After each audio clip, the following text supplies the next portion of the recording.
सलाम ख़वातीन और हज़रात, चैनल पे वापस आने का बहुत बहुत शुक्रिया। एक और थॉट बिहाइंड थिंग्स पॉडकास्ट के साथ आपकी खिदमत में हाजिर हूँ। मैंने पिछले दिनों एक पॉडकास्ट की थी लर्निंग एंड डेवलपमेंट के बारे में भी, उसमें थोड़ी सी डिस्कशन हुई थी। आप में से काफ़ी सारे लोग बड़े नाला हुए, बड़ा आप लोगों ने शोर भी डाला। आप लोगों ने कहा यार आप क्या रैंडमली जो है ना रिसर्च करे बगैर गेस्ट्स को ले आते हैं और आपको पता नहीं लगता। तो मैं एक्चुअली बैठा, I went back to the drawing board and I thought कि यार चलो प्रॉपरली इस बार रिसर्च करके देखें कि पाकिस्तान में सबसे ज़्यादा वेल रिस्पेक्टेड, सबसे ज़्यादा वाइडली जिन्होंने काम किया है वो कौन है particularly learning and development side के ऊपर। और उसके बैकग्राउंड मैं आपको दे देता हूँ। मैं खुद personally I am a big believer कि पाकिस्तान ने अगर आगे बढ़ना है, अगर तरक्की करनी है, तो जब तक हमारे जो जो एक इंफ्रास्ट्रक्चर है ना जिसमें हम लोगों को सिखाएंगे नहीं, क्योंकि अगर आप नंबर्स की बात करें तो पाकिस्तान में हर साल तकरीबन 40 लाख बच्चा 18 साल की उम्र को पहुंचता है, जिसमें से 50% हाई स्कूल ग्रेजुएट करता है, बाकी तो हाई स्कूल ही ग्रेजुएट नहीं करता। और वो भी आपको पता है डिफरेंट वेरिइंग लेवल्स के ऊपर वो ग्रेजुएट करता है, रट्टे लगा करके या एग्ज़ाम चीटिंग करके वो पास कर लेता है। उसकी लेवल ऑफ एजुकेशन कैसी है वल्लाह आलम। इवन फर्दर अगर आप जाते हैं तो सिर्फ 6 लाख बच्चों को यूनिवर्सिटी की सीटें अवेलेबल हैं। अगर वो 25 लाख जो कि हाई स्कूल से, या 20 लाख जो हाई स्कूल से ग्रेजुएट कर रहे हैं, अगर वो चाहें भी तो वो यूनिवर्सिटी नहीं जा सकते। जिसकी वजह से ज़ाहिर है एक एआई की दुनिया के अंदर जब आपको एक higher level of thought process चाहिए, हायर लेवल ऑफ अंडरस्टैंडिंग चाहिए, तो आप कैसे एक्सपेक्ट कर सकते हैं कि हमारा नौजवान जो है वो दुनिया भर की जॉब्स में कम्पीट करेगा, वो कोई हाई वैल्यू काम कर सकेगा। The only way to do that obviously is through education, it's through learning and development, and because universities बनाने में जो आपको कॉस्ट लगती है, जो ओवरऑल इंफ्रास्ट्रक्चर चाहिए होता है, वो हमारे पास नहीं है। तो हमें कोई अपनी मदद आप किस्म के ही इंफ्रास्ट्रक्चर्स को सेटअप करना पड़ेगा। अनफॉर्चुनेट अलमिया पाकिस्तान के साथ ये हुआ कि हमारे जो लर्निंग एंड डेवलपमेंट में लोग आए, वो चूना पार्टी इतनी ज़्यादा थी कि जिसकी वजह से बहुत क्विकली इस पूरी इंडस्ट्री के अंदर जो है ना नाम ख़राब हो गया, एक नैरेटिव ख़राब हो गया और मंजन सेलर्स का एक कॉन्सेप्ट आ गया, जिसकी वजह से जब भी लर्निंग एंड डेवलपमेंट की बात होती है, जब भी कोर्सेज़ की बात होती है, जब भी सिखाने की बात होती है, तो पहली फुर्सत में लोग आके बोलते हैं कि यार ये तो जो है ना चूना लगा रहे हैं। हालाँकि नंबर्स मैंने आपको आपके सामने बता दिए। अब इसमें ज़ाहिर है लोग आके कहते हैं कि यार हर चीज़ फ्री में ऑनलाइन अवेलेबल है। बिल्कुल अवेलेबल है, तो फिर डिग्रियाँ भी ख़त्म कर दें, यूनिवर्सिटियाँ भी ख़त्म कर दें। फैक्ट ये है कि मेजॉरिटी लोग सेल्फ लर्निंग की काबिलियत नहीं रखते और उनको एक स्ट्रक्चर्ड, अकाउंटेबल सिस्टम चाहिए होता है। Again which is one of the reasons why मैंने बहुत ज़्यादा इसके ऊपर कन्वर्सेशंस भी की हैं। I have taken the more not very popular narrative, क्योंकि ये बड़ा आसान है हर किसी को जाके मुझ जैसे लेवल पे बैठ के बोलना कि ये सब मंजन सेलर्स हैं, चूना लगाते हैं। पब्लिक आके वाह वाह करती है, तालियां बजाती है। लेकिन इट्स अनपॉपुलर टू से कि भाई education is a real need, we need to respect our teachers, we need to invest more in this infrastructure. And particularly जब भी मैंने किसी जेन्युइन पढ़े लिखे आदमी से बात की ना, मैंने कहा सर आप इतना ज़बरदस्त काम कर रहे हैं, आप कह रहे हैं मुझे बंदे हायर करने हैं, मुझे टैलेंट नहीं मिल रहा, आप सिखा दें, अपने लिए भी बंदे बनाएँ, मार्केट के लिए भी बंदे बनाएँ। तो हर बंदे ने आके मुझे ये बात बोली है कि यार सर नीचा रख के अपना काम कर रहे हैं, करने दो, एवें ही मार्केट में टैग लगेगा। ज़ाहिर है पढ़ा-लिखा बंदा काम नहीं करेगा तो चूना पार्टी आके उस गैप को फिल करेगी, क्योंकि डिमांड एक्सिस्ट करती है, सप्लाई हमेशा ऑटोमैटिकली बिल्ड होगी। नॉनदलेस इसके लिए मैंने बहुत डीप रिसर्च की, I checked around and I found this one gentleman जो कि पर्सनली मैं इनको पहले से भी जानता हूँ, बड़े अरसे से मैं इनका नाम सुन रहा हूँ। So I have seen his work. I know for a fact that the quality and the value that he has provided has been absolutely phenomenal. Again, अब इसके ऊपर लोग आके मुझे बोले कि यार इनका ये मसला, वो मसला, मुझे नहीं पता। मैंने जितनी तहकीक और इस पे मैंने वाक़ई तहकीक की है, तो मुझे पता है कि इनका जो काम जेन्युइन है। एक जो major reason why I really love this particular gentleman is that he has micro niched himself and he has worked on that niche over the last decade. उन्होंने ये नहीं किया कि मुझे सब आता है ब्रदर, अगर मेरे पास लोग आ रहे हैं तो मैं इनको दुनिया की हर चीज़ सिखा दूँगा। He was able to really identify कि यार this is what I am a champion of and this is what I will work. आज हमारे साथ मौजूद हैं तनवीर नाडला साहब, जो कि founder and CEO of I skills, जो कि पंजाब गवर्नमेंट के साथ भी बड़े से काम करती रही है। अपना भी इनका एक पूरा लर्निंग एंड डेवलपमेंट का सिस्टम है। अपनी इनकी ऑर्गेनाइजेशन अलग है जो कि सर्विसेज का काम करती है, बट 20,000 से ज़्यादा स्टूडेंट्स को वो पाकिस्तान में पढ़ा चुके हैं। इनके लंबे 6 से 9 महीनों के बूट कैंप्स होते हैं, 6-6 हफ्ते में कंप्यूटर साइंटिस्ट नहीं बनाते। इनफैक्ट ये बड़ी एक पर्टिकुलर स्किल के अराउंड लाइव कॉल्स रख के with accountability they doing a bunch of work. Before I this call मैंने एक्चुअली 1 हफ्ता पहले इनसे एक डिटेल मीटिंग भी रखी। मैंने इनके सारे सिस्टम्स देखे और बहुत ज़बरदस्त किस्म के अब ये एआई के इंफ्रास्ट्रक्चर को भी इंटीग्रेट कर रहे हैं अपने लर्निंग एंड डेवलपमेंट में। So we gonna have a lot of that conversation today as well. Tanveer भाई, first of all thank you so much for taking the time out and joining us on the show. Thank you so much, Muzamil bhai. It's honor to be here. मैं conversation को start करूंगा just to get a sense of a little bit about you. आप कहाँ पे पैदा हुए, early life आपने कहाँ पे गुजारी, what led you to AI skills as well as SEO और ये जो लर्निंग एंड डेवलपमेंट और एजुकेशन और कोर्सेज की दुनिया है। Uh, to be frank, it's a very long story. तो मैं इसको थोड़ा सा शॉर्ट कर करके आपको फास्ट फॉरवर्ड सुनाऊंगा। 2003 मेरी मैट्रिक मैट्रिक के बाद हमारे यहाँ आई एम नॉट श्योर कि बहुत बड़े शहरों में क्या होता है। मुल्तान से मैं बिलोंग करता हूँ, बेसिकली मुल्तान के भी एक देहात से। अब खैर देहात नहीं रहे। तो यहाँ पे मैट्रिक के बाद नॉर्मली ये होता था कि आप कंप्यूटर सीखने जाते थे किसी भी टीचर के पास। तो मैं कंप्यूटर सीखने गया, उन्होंने मुझे बताया कि ये टाइपिंग ट्यूटर इंस्टॉल कर लो, ये कर लो, वो कर लो। तो वहाँ पे screen saver out of nowhere ना स्क्रीन सेवर लग गया। तो हमें ये पता चला कि यार अगर अपना नाम लिखे ना तो स्क्रीन सेवर ट्रैवल करता है पूरी स्क्रीन पे और कभी यूँ टकराता है, कभी यूँ टकराता है। फिर मार्की एक टैग भी एचटीएमएल का है, आप जानते होंगे। उसके बारे में पता चला कि जी वो स्क्रॉल करता है, आप कोई भी उसमें स्टेटमेंट लिखें। तो वहाँ से एक इंटरेस्ट डेवलप हुआ कंप्यूटर के अंदर। उसके बाद इंटर किया, इंटर में बहुत अच्छे नंबर नहीं आ सके, मैट्रिक में सही बेहतर नंबर थे। मैट्रिक में आई गेस 83-84% थे। इंटरमीडिएट में आई गेस कोई 52% आ गए मेरे ना। और उसकी भी रीज़न है कि मैं फिज़िक्स और केमिस्ट्री मैंने ऑप्ट कर ली थी एफएससी में। तो केमिस्ट्री मुझे बिल्कुल काइंड ऑफ नफ़रत थी ना, अब तक है खैर। तो मैं मेरे पास स्टूडेंट्स आते थे जब मैं ई-रोज़गार में पढ़ाता था, तो वो कहते कि हमने एमएस किया हुआ है केमिस्ट्री में। मैंने कहा तुम इंसान नहीं हो, तुम लोग एलियंस हो। खैर उसके बाद 2006 आ गया। 2006 में मुझे यूनिवर्सिटी जॉइन करना थी। तो वहाँ पे अब मेरा माइंड बन चुका था कि जो फ्यूचर है ये आईटी से बिलॉन्ग करता है। अब ये आप रिसर्च कह दें, आप छठीस कह लें, कुछ भी कह दें। तो 2006 में यहाँ पे बहाउद्दीन ज़करिया यूनिवर्सिटी है, वहाँ पे मैंने जाके नॉर्मली 2 फॉर्म फिल करने होते थे कि 2 डिफरेंट डिपार्टमेंट्स में या 2 डिफरेंट प्रोग्राम्स में अप्लाई कर सकें, but I chose only one and that was information technology. क्योंकि मैंने ये ठान ली थी कि इसी में आगे जाना है। तो अल्लाह अल्लाह करके चूँकि नंबर कम थे एफएससी में तो एडमिशन हो गया। खैर उसके बाद अब हम इंटरनेट लैब में इंटरनेट यूज़ किया करते थे, ऑरकट होता था उस वक़्त, जैसे आज फ़ेसबुक है। तो ऑरकट पे कम्युनिटीज़ होती थी, कम्युनिटीज़ में बातें होती थी कि यार ये ऑनलाइन अर्निंग की जाती है। तो नियोबग्स आपको याद होगा, क्लिक एक्सचेंज, ये कैप्चा सॉल्विंग, ये छोटे-मोटे अजीब से काम होते थे। तो वहाँ पे ही एक ग्रुप था, याहू मैसेंजर पे वो ग्रुप्स होते थे, वो क्लिक एक्सचेंज किया करते थे कि आपका एक ब्लॉग स्पॉट है, उस पे एडसेंस लगा हुआ है, मैं आपके आके क्लिक करूँगा, इंप्रेशन दूँगा, आप मेरे ब्लॉग पे क्लिक करोगे, इंप्रेशन दोगे। तो खैर उससे ना कोई 2, 4, 6 महीने में मैंने कोई $86 बना लिए।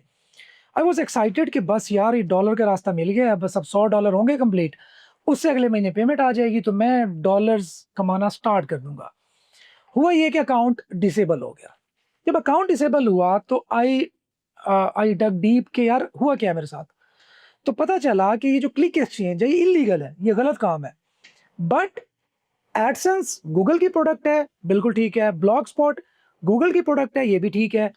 अब सही तरफ जाने का जो है ना आप कहते इत्तेफाक हुआ। 2007 मेरा एक जूनियर उस वक़्त आ चुका था, वासिफ़ लईक, मैं उसका नाम ज़रूर लेना चाहूँगा। उसने कहा कि ये डॉट ब्लॉग स्पॉट है ना, डॉट कॉम भी होती है, तो तू डॉट कॉम यूज़ कर। तो उसने मुझे पहली डॉट कॉम डोमेन लेके दी। उस पे मैंने जी अब मैं खुद प्रोग्रामर उस वक़्त बन रहा था। हमारे पहले सेमेस्टर में एचटीएमएल, सीएसएस, जावास्क्रिप्ट पढ़ाई, फिर पीएचपी, फिर डेटाबेस, आईटी में जितना सारा कुछ होता है। तो I was developer my self ना। तो अब मैंने क्या किया, मैंने कहा पोर्टल बनाता हूँ, जिसमें सारा कुछ होगा। मुझे याद है हमारी वेब तब लॉन्च हुआ था। तो हमारी वेब का एक कम्पेटिटर सॉर्ट ऑफ थिंग मैंने बना डाली। अब नेक्स्ट पता चला कि भाई अब ये क्लिक एक्सचेंज तो ये इल्लीगल है, इससे तो पैसे नहीं आते। तब अब ट्रैफ़िक कहाँ से आएगी? तो मैंने पढ़ना स्टार्ट किया, ब्लॉग्स पढ़ने स्टार्ट किए। तो वहाँ पे पता चला कि एसईओ होती है, सर्च इंजन ऑप्टिमाइज़ेशन। वो क्या करती है? अगर आप अपनी वेबसाइट ऑप्टिमाइज़ करें तो गूगल आपकी वेबसाइट को प्रायोरिटी देता है और ट्रैफ़िक भेजता है। ओके, अब अब मुझे क्लू मज़ीद मिल गया कि now this is the thing, अब मैंने एसईओ करनी है, वेबसाइट मेरे पास है पड़ी, प्रोग्रामिंग मैं जानता हूँ। अब उस ज़माने में मैंने एसएमएस गेटवेज़, आपको तो बिल्कुल याद होगा, एसएमएस गेटवे बना डाले, जॉब पोर्टल्स बना डाले, इस्लामिक सेक्शंस बना डाले, जो कुछ मतलब टाइम इजाज़त देता था, इंटरनेट होता था, बना डाले। अच्छा, घर में मैंने हम उस वक़्त होता था वी वायरलेस 10 मिनट के ₹2 आई थिंक कटते थे, अगर मुझे गलत याद नहीं है तो। अब मेरे पास पैसों की कमी थी ना, अब मैं क्या करता था कि मैं रिमाइंडर लगाता था कि 9 मिनट 55 सेकंड्स हों, तो मैं इसको डिस्कनेक्ट कर दूँ ताकि मेरे 1-2 मिनट ज़ाया ना हो। मैं थोड़ा वेट करूँगा, 2-4 मिनट फिर कनेक्ट करूँगा ताकि मेरा बजट भी मेंटेन रहे।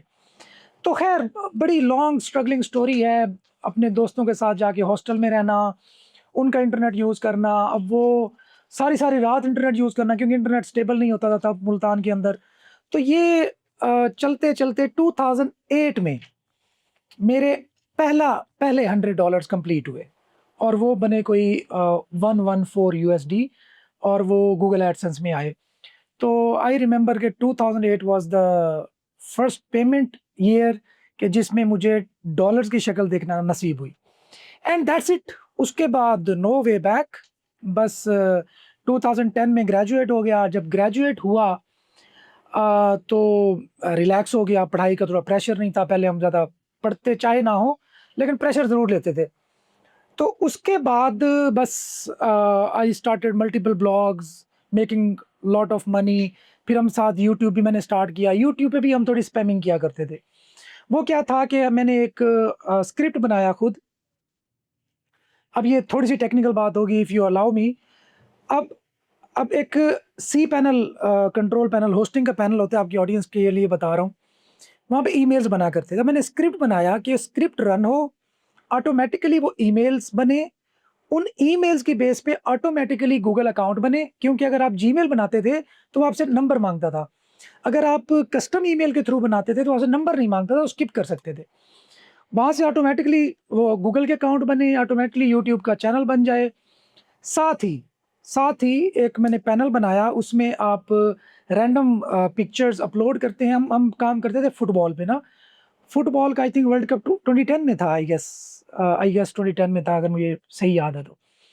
तो अब वो ऑटोमैटिकली मेरा स्क्रिप्ट रन होता था, उन इमेजेस की बेस पे वो वीडियो बना देता था और वो videos automatically random title, random description choose करके यूट्यूब पे पब्लिश हो जाते थे। This is how we used to upload bulk videos, मतलब ऐसी-तैसी कर देते यूट्यूब की। ख़ैर वो बाद में ऑब्वियसली डिटेक्ट हो गया, तो उससे बहुत पैसा बनाया। उसके बाद फिर हेल्थ ब्लॉग्स, healthmw.com, मुझे याद है उसका यूआरएल भी, वो बहुत वायरल हुआ। अच्छा, उसकी स्टोरी मैं आपको बताऊँ कि मेरी उस वक़्त शादी नहीं हुई थी ना, तो I had fallen in love, तो वो अलग से एक लंबी स्टोरी है। तो मेरी जो मिसेज़ थी, उनके पास सिम्बियन मोबाइल था, टच मोबाइल तो उस वक़्त नापैद से थे। तो वो सिम्बियन मोबाइल पे कीपैड पे लिखती थी आर्टिकल, और वो आर्टिकल आप इमेजिन करें कि 2-2, 3-3 हज़ार वर्ड्स पे होता था, क्योंकि she belong to medical field, तो वो सही लिखती थी ना। तो अब वो आर्टिकल मुझे भेजती थी एसएमएस के थ्रू। वो आर्टिकल मैं उसको ऑप्टिमाइज़ करता था और अब पब्लिश करता था, और वो ब्लॉग बड़ा हिट हुआ। और मुझे याद है, मैंने आई थिंक $4500 में या $2500 में, एग्ज़ैक्टली मुझे याद नहीं है, वो मैंने फ्लिप कर दिया था। तो उसके बाद फिर मतलब ये सिलसिला चलता रहा, एंड 2008-9 में ही मैंने ऑफ़िस एस्टेब्लिश कर लिया था, बट ऑफ़िस को रन करने के लिए चलिए ये भी स्टोरी सुनाता हूँ, चलिए ये मोटिवेशन हो बच्चों के लिए। हमारे यहाँ पगड़ी सिस्टम होता है कि आपने अगर कोई शॉप रेंट आउट करनी है, तो आप पहले एडवांस पेमेंट देंगे, उसको पगड़ी बोलते हैं हम। अब मेरे पास इतने पैसे तो थे कि मैं रेंट पे करूँ। मेरे पास एडवांस पैसे देने के वो नहीं थी, अमाउंट नहीं थी, कि वो कहते 2 लाख आपको सिक्योरिटी डिपॉज़िट करना पड़ेगी। तो उस वजह से वो ऑफ़िस छोड़ना पड़ गया। फिर एक दोस्त हैं असबर अली, उनके ऑफ़िस को हमने शेयरिंग में कर लिया। ख़ैर लंबी स्टोरी है। तो 2013 में मैंने अपना बड़ा ऑफ़िस बना लिया था, टीम सेटअप कर ली। उससे फिर आगे चलें तो 2015 में मैंने सोचा कि अब मुझे मज़ीद बंदों की ज़रूरत है और मज़ीद बंदे मिलेंगे कहाँ से? तो उसके लिए मुझे लगा कि यूनिवर्सिटी एक एक सही जगह है जहाँ से आप यंग पूल उठा सकते हैं। तो बैक इन माय माइंड ये था, दूसरा ये भी था कि जाके मैं देखूँ अब यूनिवर्सिटीज़ में चल क्या रहा है, तो इनको बताऊँ कि यार डिग्रीज़ ठीक है ज़रूर करो, बट अंटिल आप स्किलफुल नहीं होते, तो आप डॉलर्स में जब तक नहीं कमाते तो पीकेआर की जो अमाउंट है वो आपको सेल्फ सस्टेन या अपनी मर्ज़ी की लाइफ़ गुज़ारने काबिल नहीं कर सकती। तो मैंने यूनिवर्सिटी में पढ़ाना स्टार्ट किया, बीज़ेडयू में जहाँ से मैं खुद पढ़ा था। उसके बाद education university Multan campus Lahore, वहाँ पे मैंने पढ़ाना स्टार्ट किया, तो वहाँ से मैंने कुछ बच्चे पिक किए। उन बच्चों को मैंने अपने पास इंटर्नशिप दी और उनमें से 90% बच्चे आज के मल्टी मिलियन करोड़पति हैं। मतलब वो अब करोड़ों रुपए बना चुके होंगे। तो ये वाला जो आइडिया था ना वो सक्सेसफुल हुआ। उससे आगे चले ट्वें 2016 आमिर अता भाई प्रो पाकिस्तानी। वहाँ पे उनसे मेरी गपशप चल रही है, मैं इस तरह की कन्वर्सेशन हो रही है। मैंने अपने एक हिशाम सरवर भाई की ना सक्सेस स्टोरी आई थी, मुझे याद है, उससे कोई 2-4 महीने पहले। अब मैंने उन्हें कहा कि यार हम तो बहुत अच्छा काम कर रहे हैं, मैं भी अच्छे पैसे बना रहा हूँ, मेरा ये दोस्त है वकास, ये भी बड़े अच्छे पैसे बना रहा है, तो ये वकास की आप स्टोरी पब्लिश करें। तो वकास की जब मैंने स्टोरी भेजी तो वो फ्रीलांसिंग की थी। आमिर अता भाई ने कहा कि यार ये फ्रीलांसिंग की स्टोरी हम कर चुके हैं हिशाम सरवर वाली ना, तो ये हम एग्ज़ैक्ट एक डुप्लीकेट हो जाएगी तो मुनासिब नहीं लगता। तो तुम क्या कर रहे हो? मैंने कहा यार मैं ये मेरा एडसेंस में फलाँ मसला आ रहा है, ये देखें। उसने कहा यार तूने तो ये कमाल कर दिया है, मतलब अ, कोई $4500-4600 थे विदिन 24 आवर्स, तो ये क्यों ना हम कवर करें? मैंने कहा जी करते हैं तो कर दें, मेरा क्या जा रहा है? उन्होंने कहा बस ठीक है, ये मैंने वेरीफ़ाई भी कर लिया है। उन्होंने वो स्टोरी अपने ब्लॉग पे पब्लिश कर ली प्रो पाकिस्तानी पे। तो दैट वाज़ फर्स्ट टाइम कि मैं समझ लें कि एक रीच मिली या ब्लास्ट हुआ एक तरह से, सोशल ब्लास्ट, कि यार बंदा भी है, मुल्तान में है, गाँव का है, ऐसे काम कर रहा है, इतने पैसे बना रहा है एंड दैट्स इट। उसके बाद फिर फ़ास्ट फॉरवर्ड चलें, 2017 में I was approached by PITB Punjab information technology board, उनका एक प्रोग्राम स्टार्ट हो रहा था ई-रोज़गार के नाम से। उन्होंने मुझे कहा कि ये इट्स पैट्रियोटिज़्म कि आप हमें जॉइन करें, बच्चों की ज़िंदगियाँ बदलें। उसको जॉइन किया, दैट वेंट वेरी सक्सेसफुल माशाल्लाह। उस वहाँ के बच्चे भी आज बहुत अच्छा काम कर रहे हैं, बहुत सारे वेल एस्टेब्लिश्ड हैं ऑनलाइन फ़ील्ड के अंदर। उसी वक़्त आई स्किल्स की मैंने बुनियाद रखी, क्योंकि मुझे माइंड में आ चुका था, एक वो यूनिवर्सिटी वाला एक्सपीरियंस कि बच्चे डिग्री ले रहे हैं, 16 साल पढ़ रहे हैं, 4 साल एक डिग्री को देते हैं। और मैं मज़े की आपको बात बताऊँ, मैं प्रोग्रामिंग पढ़ाता था। ASP.NET में आई गेस दोनों तरफ ASP.NET पढ़ा रहा था, जहाँ तक मुझे बेस्ट याद है। मुज़म्मिल भाई जब मेरे पेपर मेरे सामने आए ना मिड के और फाइनल के, हार्डली हार्डली 5% बच्चों ने अटेम्प्ट किया था। आई रिपीट, 5 या 10% बच्चों ने अटेम्प्ट किया था, बाकी सब ने लिखा हुआ था। मैं एक बंदा कहता है मैं यतीम हूँ, मेरे मेरे अम्मा-अब्बा नहीं है, अगर आप मुझे नंबर नहीं देंगे, तो मेरा इतना खर्चा हुआ पड़ा है, मैं रुल जाऊँगा, बर्बाद हो जाऊँगा, तो मेहरबानी करके नंबर दें।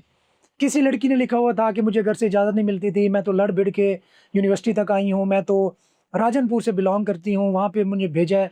आप मुझे नंबर नहीं देंगे तो मेरे घर वाले मुझे घर बिठा देंगे, मेरी शादी करा देंगे, तो मेरा यहाँ पे आने का जो इतनी मैंने कोशिश की वो रायगा जाएगी। ऐसी-ऐसी इमोशनल स्टोरीज़ वो मैंने फेसबुक पोस्ट कर दी थी, हाइड कर दी थी ना मैंने बाद में। ऐसी-ऐसी इमोशनल और ऐसी-ऐसी समटाइम्स फ़नी स्टोरीज़ कि मैंने सर पकड़ लिया। तो मैंने सोचा कि यार अगर तो ये सारा सिलसिला ऐसे ही चलता रहा कि 4 साल डिग्री करने के बाद, लाखों रुपए पे करने के बाद, घर छोड़ के, हॉस्टल जॉइन करके, सुबह उठ के, अच्छे नहा धो के, कपड़े पहन के क्लासेस लेनी है, 4 साल लेनी है, 4 साल के बाद बच्चे का एंड रिज़ल्ट ये है कि वो कहता है जी अल्लाह के नाम पे मुझे नंबर दे दो। तो दैट ट्रिगर्ड के व्हाई नॉट के कुछ ऐसा सिलसिला स्टार्ट किया जाए कि उनको डिजिटल स्किल्स मिल जाएँ और वो ऑनलाइन अपनी सर्विसेज़ ऑफ़र करें, ब्लॉग्स रन करें, ई-कॉमर्स बेचें, जो मर्ज़ी करें। बट उनकी ये जो 16 इयर्स की एजुकेशन है, अदरवाइज़ वेस्ट है। अच्छा, यहाँ पे नॉर्मली क्या होता है साउथ पंजाब में, मैं आपको बताऊँ। जो भी यहाँ पे यूनिवर्सिटीज़ में मुल्तान की यूनिवर्सिटी में पढ़ता है, ख़ासकर छोटे शहरों के लोग, कॉल इट मुज़फ़्फ़रगढ़, कोट अब्दुलैया, चले आपके तवज्जुह से हमारे पाकिस्तानी भी नाम सुन लेंगे इन शहरों के। वहाँ के बच्चे-बच्चियाँ आते हैं। अब बच्चे तो चले एडजस्ट हो जाते हैं, उनमें से जो बेहतर होते हैं, तो जो थोड़े मैनेज कर सकते हैं, वो लाहौर चले जाते हैं या इस्लामाबाद चले जाते हैं या कुछ कराची जो जा सकते हैं। अब बच्चियों को क्या लालच होता है पढ़ने में? सिर्फ़ एक, हम यहाँ पे डिग्री हासिल करेंगी, हम वापस जाएँगी और वहाँ पे किसी प्राइमरी से मिडल किसी मैट्रिक वाले स्कूल में पढ़ाना स्टार्ट कर देंगी। That is their ultimate goal. अब अब तो ख़ैर अब ज़्यादा अलार्मिंग सिचुएशन ये है कि अब तो प्राइवेटाइज़ हो रहे हैं स्कूल्स भी, तो उनका वो वाला सिलसिला भी गया, पता नहीं क्या होगा।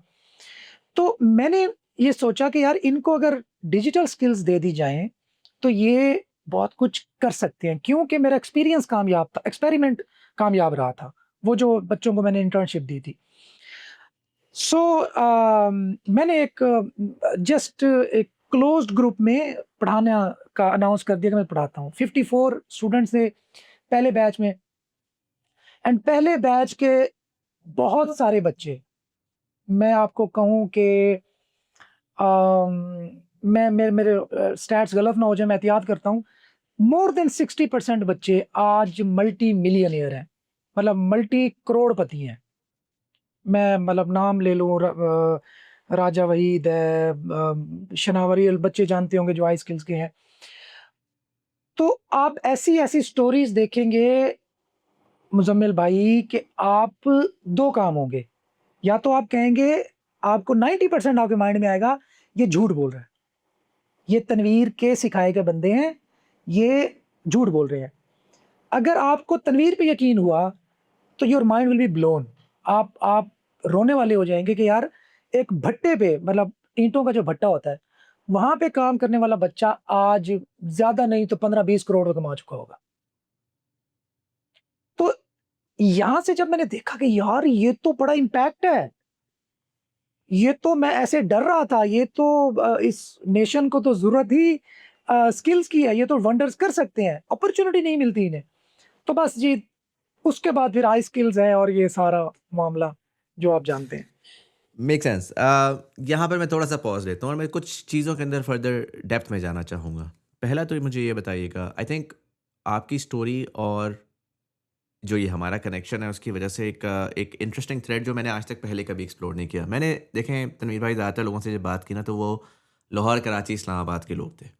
अच्छा, लाहौर, कराची, इस्लामाबाद ना चाहते हुए भी कहीं न कहीं एक्सेस भी एग्ज़िस्ट करता है, एक्सपोज़र भी एग्ज़िस्ट करता है। आप ढूँढने वाले हों तो आपको बहुत कुछ मिल जाता है। True, true. फैसलाबाद, मुल्तान, सियालकोट ये शहर आज तो शायद फिर भी बहुत कुछ कर रहे हैं। आप बात कर रहे हैं 2005 की। 2005 में तो इस्लामाबादी को नहीं पता था कि इंटरनेट क्या चल रहा है और क्या नहीं चल रहा है। कोई 3G, 4G नहीं आया था, फ़ोन्स में इंटरनेट नहीं आए थे। मुल्तान में बैठ कर के इंटरनेट को यूज़ करना, उसके साथ एक्सपोज़ होना, उसको उसके अंदर एक्सप्लोरेशन निकालना। पहला तो आई वुड बी क्यूरियस कि how did you and up in all of this? Like what did your father do? What was your background, family background? क्योंकि मेजॉरिटी लोग तो उस वक़्त क्या था, अगर वो वेल ऑफ थे और पढ़े लिखे घरानों से थे तो वो डॉक्टर और इंजीनियरिंग का ही सोचते थे। मैक्सिमम वो कहते थे कि यार सीए कर लेना।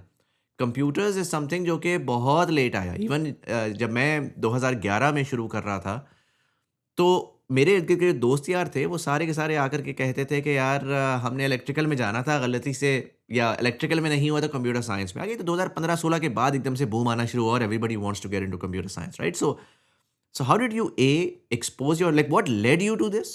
पहले इसका जवाब दें और फिर मैं आगे फ़ॉलो अप इसके सवाल कुछ पूछता हूँ। You are genius for a reason. इसको अगर मैं पीछे ले जाऊँ तो मेरा जो ब्रॉट अप है बकौल माय पेरेंट्स, मेरे वालिद साहब को इस बात का क्रेडिट शायद मैं दूँगा। उन्होंने बकौल उनके कि जब मुझे रेज़ कर रहे थे, तो उन्होंने बहुत किताबें पढ़ी थी कि how to raise a kid. वो कहते हैं कि तुम्हारी डाइट का हमने बहुत अच्छा ख़्याल रखा था, तुम स्कूल नहीं गए थे, मुझे घर में उनकी होम स्कूलिंग करवाते थे, तो तुम क्यूरियस थे, ये जो बोर्ड्स लगे होते हैं होल्डिंग बोर्ड्स, रोड पे चलते हुए, तो वो कहते हैं कि जब मैं तुम्हें गाड़ी में लेके जा रहा होता था, तो तुम यूँ पीछे मुड़ के बोर्ड पढ़ते ज़रूर थे, कि ये मुझसे मिस ना हो जाए। तो मेरी क्यूरियस नेचर आप यूँ कह दें कि बचपन से डेवलप हुई हुई। उसके बाद सेल्फ एक्सप्लोरेशन, मतलब मुझे बहुत शौक है चीज़ों के बारे में जानने का, एक्सप्लोर करने का। थर्ड पॉइंट मैं ये कहूँगा कि सेल्फ कॉन्फिडेंस, मेरे अंदर सेल्फ कॉन्फिडेंस कूट-कूट के भरा हुआ है बचपन से।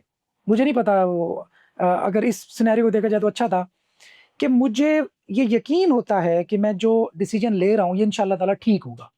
बाकी ऑब्वियसली अल्लाह ताला की तरफ से होता है सब कुछ।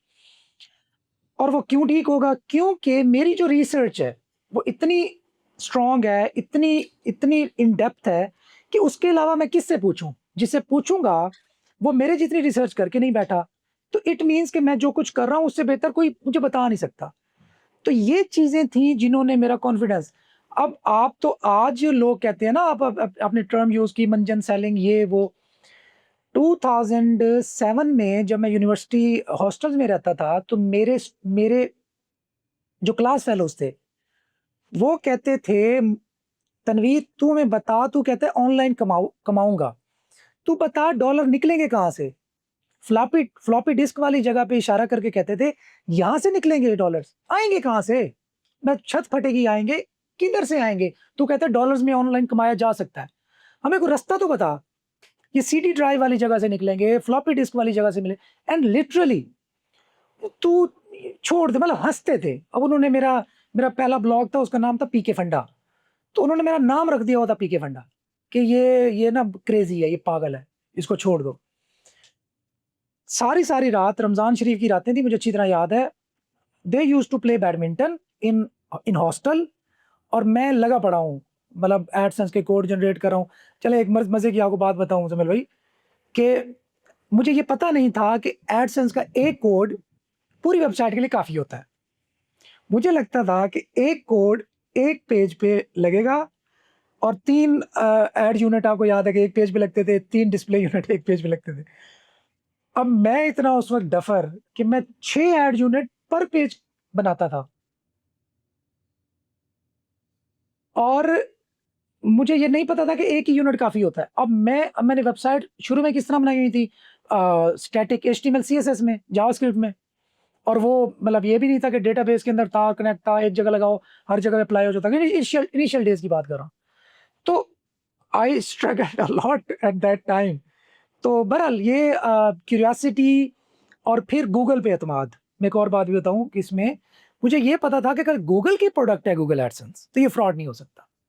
ये पैसे देता होगा, दैट्स इट। हुँ। अगर मैं इसी को फिर आगे लेकर जाऊँ कि आपने चलें आप मुल्तान से थे, आपने कहा कि your father gave you that upbringing जिसने आपको क्यूरियस किया और आपके अंदर ये बिलीफ डाला और ये बिलीफ की बहुत इंपॉर्टेंट इस वजह से बात है, जो आपने कहा ना सेल्फ कॉन्फिडेंस, बिलीफ कि मुझे पर्सनली ये लगता है मेरे एक्सपीरियंस में कि 99% बच्चा ना और मैं 99 बड़े कॉन्फिडेंस के साथ कह रहा हूँ 99% पाकिस्तानी के अंदर ख्वाब देखने की काबिलियत ही मौजूद नहीं है। उसके अंदर सबसे पहली चीज़ हमारे बड़ों ने और हमारी जो रूलिंग क्लास है ना, उसने पहली चीज़ ये की कि उसने उसके पर काट के उसको बोला कि तेरी जो औकात है ना, वो ये है कि तू हमें सर्व करेगा और तू हमारे अलावा तू कुछ नहीं पढ़ सकता। और उस बच्चे को ये नहीं पता कि that is the reason why he thinks like that, but उसकी सोच शुरू होती है एक पुलिस की हवालदार की नौकरी से और ख़त्म होती है कि यार मैं जो है ना किसी बैंक का क्लर्क लग जाऊँगा और उसके बाद मैं कोई असिस्टेंट मैनेजर लग जाऊँगा और मैं किसी बड़ी कंपनी के अंदर सूट पहन के जाऊँगा। मैं बच्चों से बात करता हूँ और उनकी टोटल नैरेटिव दिमाग में ये होता है कि मुझे एक गाड़ी मिल जाए, मुझे एक डाला मिल जाए, वो ना पावर की छोटे-मोटे चुटकुले फालतू के। वो इन चीज़ों में इस वजह से लगते हैं बिकॉज़ उनकी सोच उससे ज़्यादा आगे जाती ही नहीं है, उनके दिमाग में ये डाल दिया। अब ये मेरा ना दैट इज़ समथिंग जो कि I have thought about a lot and it has worried me a lot. And reason being कि मैं बहुत बर्गर हूँ। आपने मुझे देखा है जिस तरह का मैं हूँ, मैं एक इस्लामाबादी हूँ, मैं बर्गर हूँ, पूरी कौम ने मुझे मल्टीपल टाइम्स उसके ऊपर जो है ना कैंसल भी किया। That hasn't stopped me from still thinking कि यार जिस मुल्क ने मुझे बहुत ज़्यादा दिया, I want to solve that problem but I can't because the moment when I say something, वो बंदा आके मुझे कहता है कि भाई तू तो इस्लामाबाद का बर्गर, तुझे ये ₹1.5 का पता नहीं है। तुझे क्या पता कि हम किस जगह से आ रहे हैं और जिस जगह से हम आ रहे हैं ना, उस जगह के ऊपर तू जो बातें कर रहा है वो एप्लीकेबल ही नहीं है। अब आप उसी जगह से आए हुए हैं और ना सिर्फ आप आए हुए हैं, चलें आप भी उस इलाके के शायद प्रिविलेज्ड होंगे। आपने बहुत सारे ऐसे बच्चों को पढ़ाया जिसमें आपके पास फर्स्ट हैंड एक्सपीरियंस है। मेरा भी पर्सनली जो बना था ना सारा, वो इस वजह से था बिकॉज़ मैंने अपनी टीम में ऐसे लोगों को हायर किया जो बहुत जिसे कहते हैं हम्बल बैकग्राउंड से थे एंड माशाल्लाह they were able to do incredible things which made me a believer कि यार मुझे मेरी बेहतरीन एजुकेशन की रिक्वायरमेंट नहीं थी। दूसरे लोग भी अगर वो एक्सपोजर ले लें, स्किल हासिल कर लें, वो कर सकते हैं। लेकिन मुल्तान में बैठकर वहाँ पे छोटे south Punjab is a very impoverished area. वहाँ पर उन बच्चों के साथ इंटरैक्ट करके उनको एक्सपोज़र दे करके जो आपने किया, how do you deal with that thought? How do you enable these children to even begin to dream and have faith in their ability of being able to do something? That is very emotional, I think. 2011 में मेरे एक दोस्त है, बहुत अच्छा, चडी बडी, मेरा childhood बडी, साजिद नाम है उसका, अफ्रीका होता है, बहुत बड़े आईटी सेक्टर का हेड है माशाल्लाह से। तो उसने गोल्ड मेडल लिया, उसने एमआईटी किया था। बचपन में क्लास फेलो था, उसके बाद उसने छोड़ दिया, 1 आध साल का ब्रेक आ गया, बाद में वो एमआईटी किया उसने। वो मुझे कहता है 2011 में कि यार मैं यहीं बैठ के ना मुल्तान में बैठ के कुछ करता हूँ। मैंने उसे कहा, मैंने कहा यार अगर मैं तुझे एक बात कहूँ तो मेरी बात मानेगा? उसने कहा बिल्कुल मानूँगा, मेरे हमारे सामने तू एक सक्सेस स्टोरी है। मैंने कहा तू लाहौर जा। He said why? मैंने कहा यार मुल्तान से या छोटे शहरों से जो बच्चे रहते हैं ना छोटे शहरों में, वो बड़े आदमी नहीं बन सकते। उसने कहा तू इसलिए कह रहा है कि मतलब मैं तुझे जॉइन ना कर लूँ या तेरी कंपनी में मैं एक कुर्सी ना ले लूँ, तो इसलिए कह रहा है। मैंने कहा तुझे इस वक़्त लगेगा कि मैं ये ऐसे ही कह रहा हूँ, बट यार तू मेरा कहना मान, तू लाहौर चला जा। He went to Lahore, he struggled a lot, ended up in Netsol. Netsol के बाद ही वेंट टू कराची, कौन सी कंपनी थी, उसके बाद Dubai, Dubai to Africa, and now is Africa region head of a very big organisation, Dubai based organisation है। तो हम जब भी अब गपशप करते हैं, बचपन याद करते हैं, तो मेरी इस बात को ज़रूर याद करते हैं कि तूने क्यों कहा था लाहौर?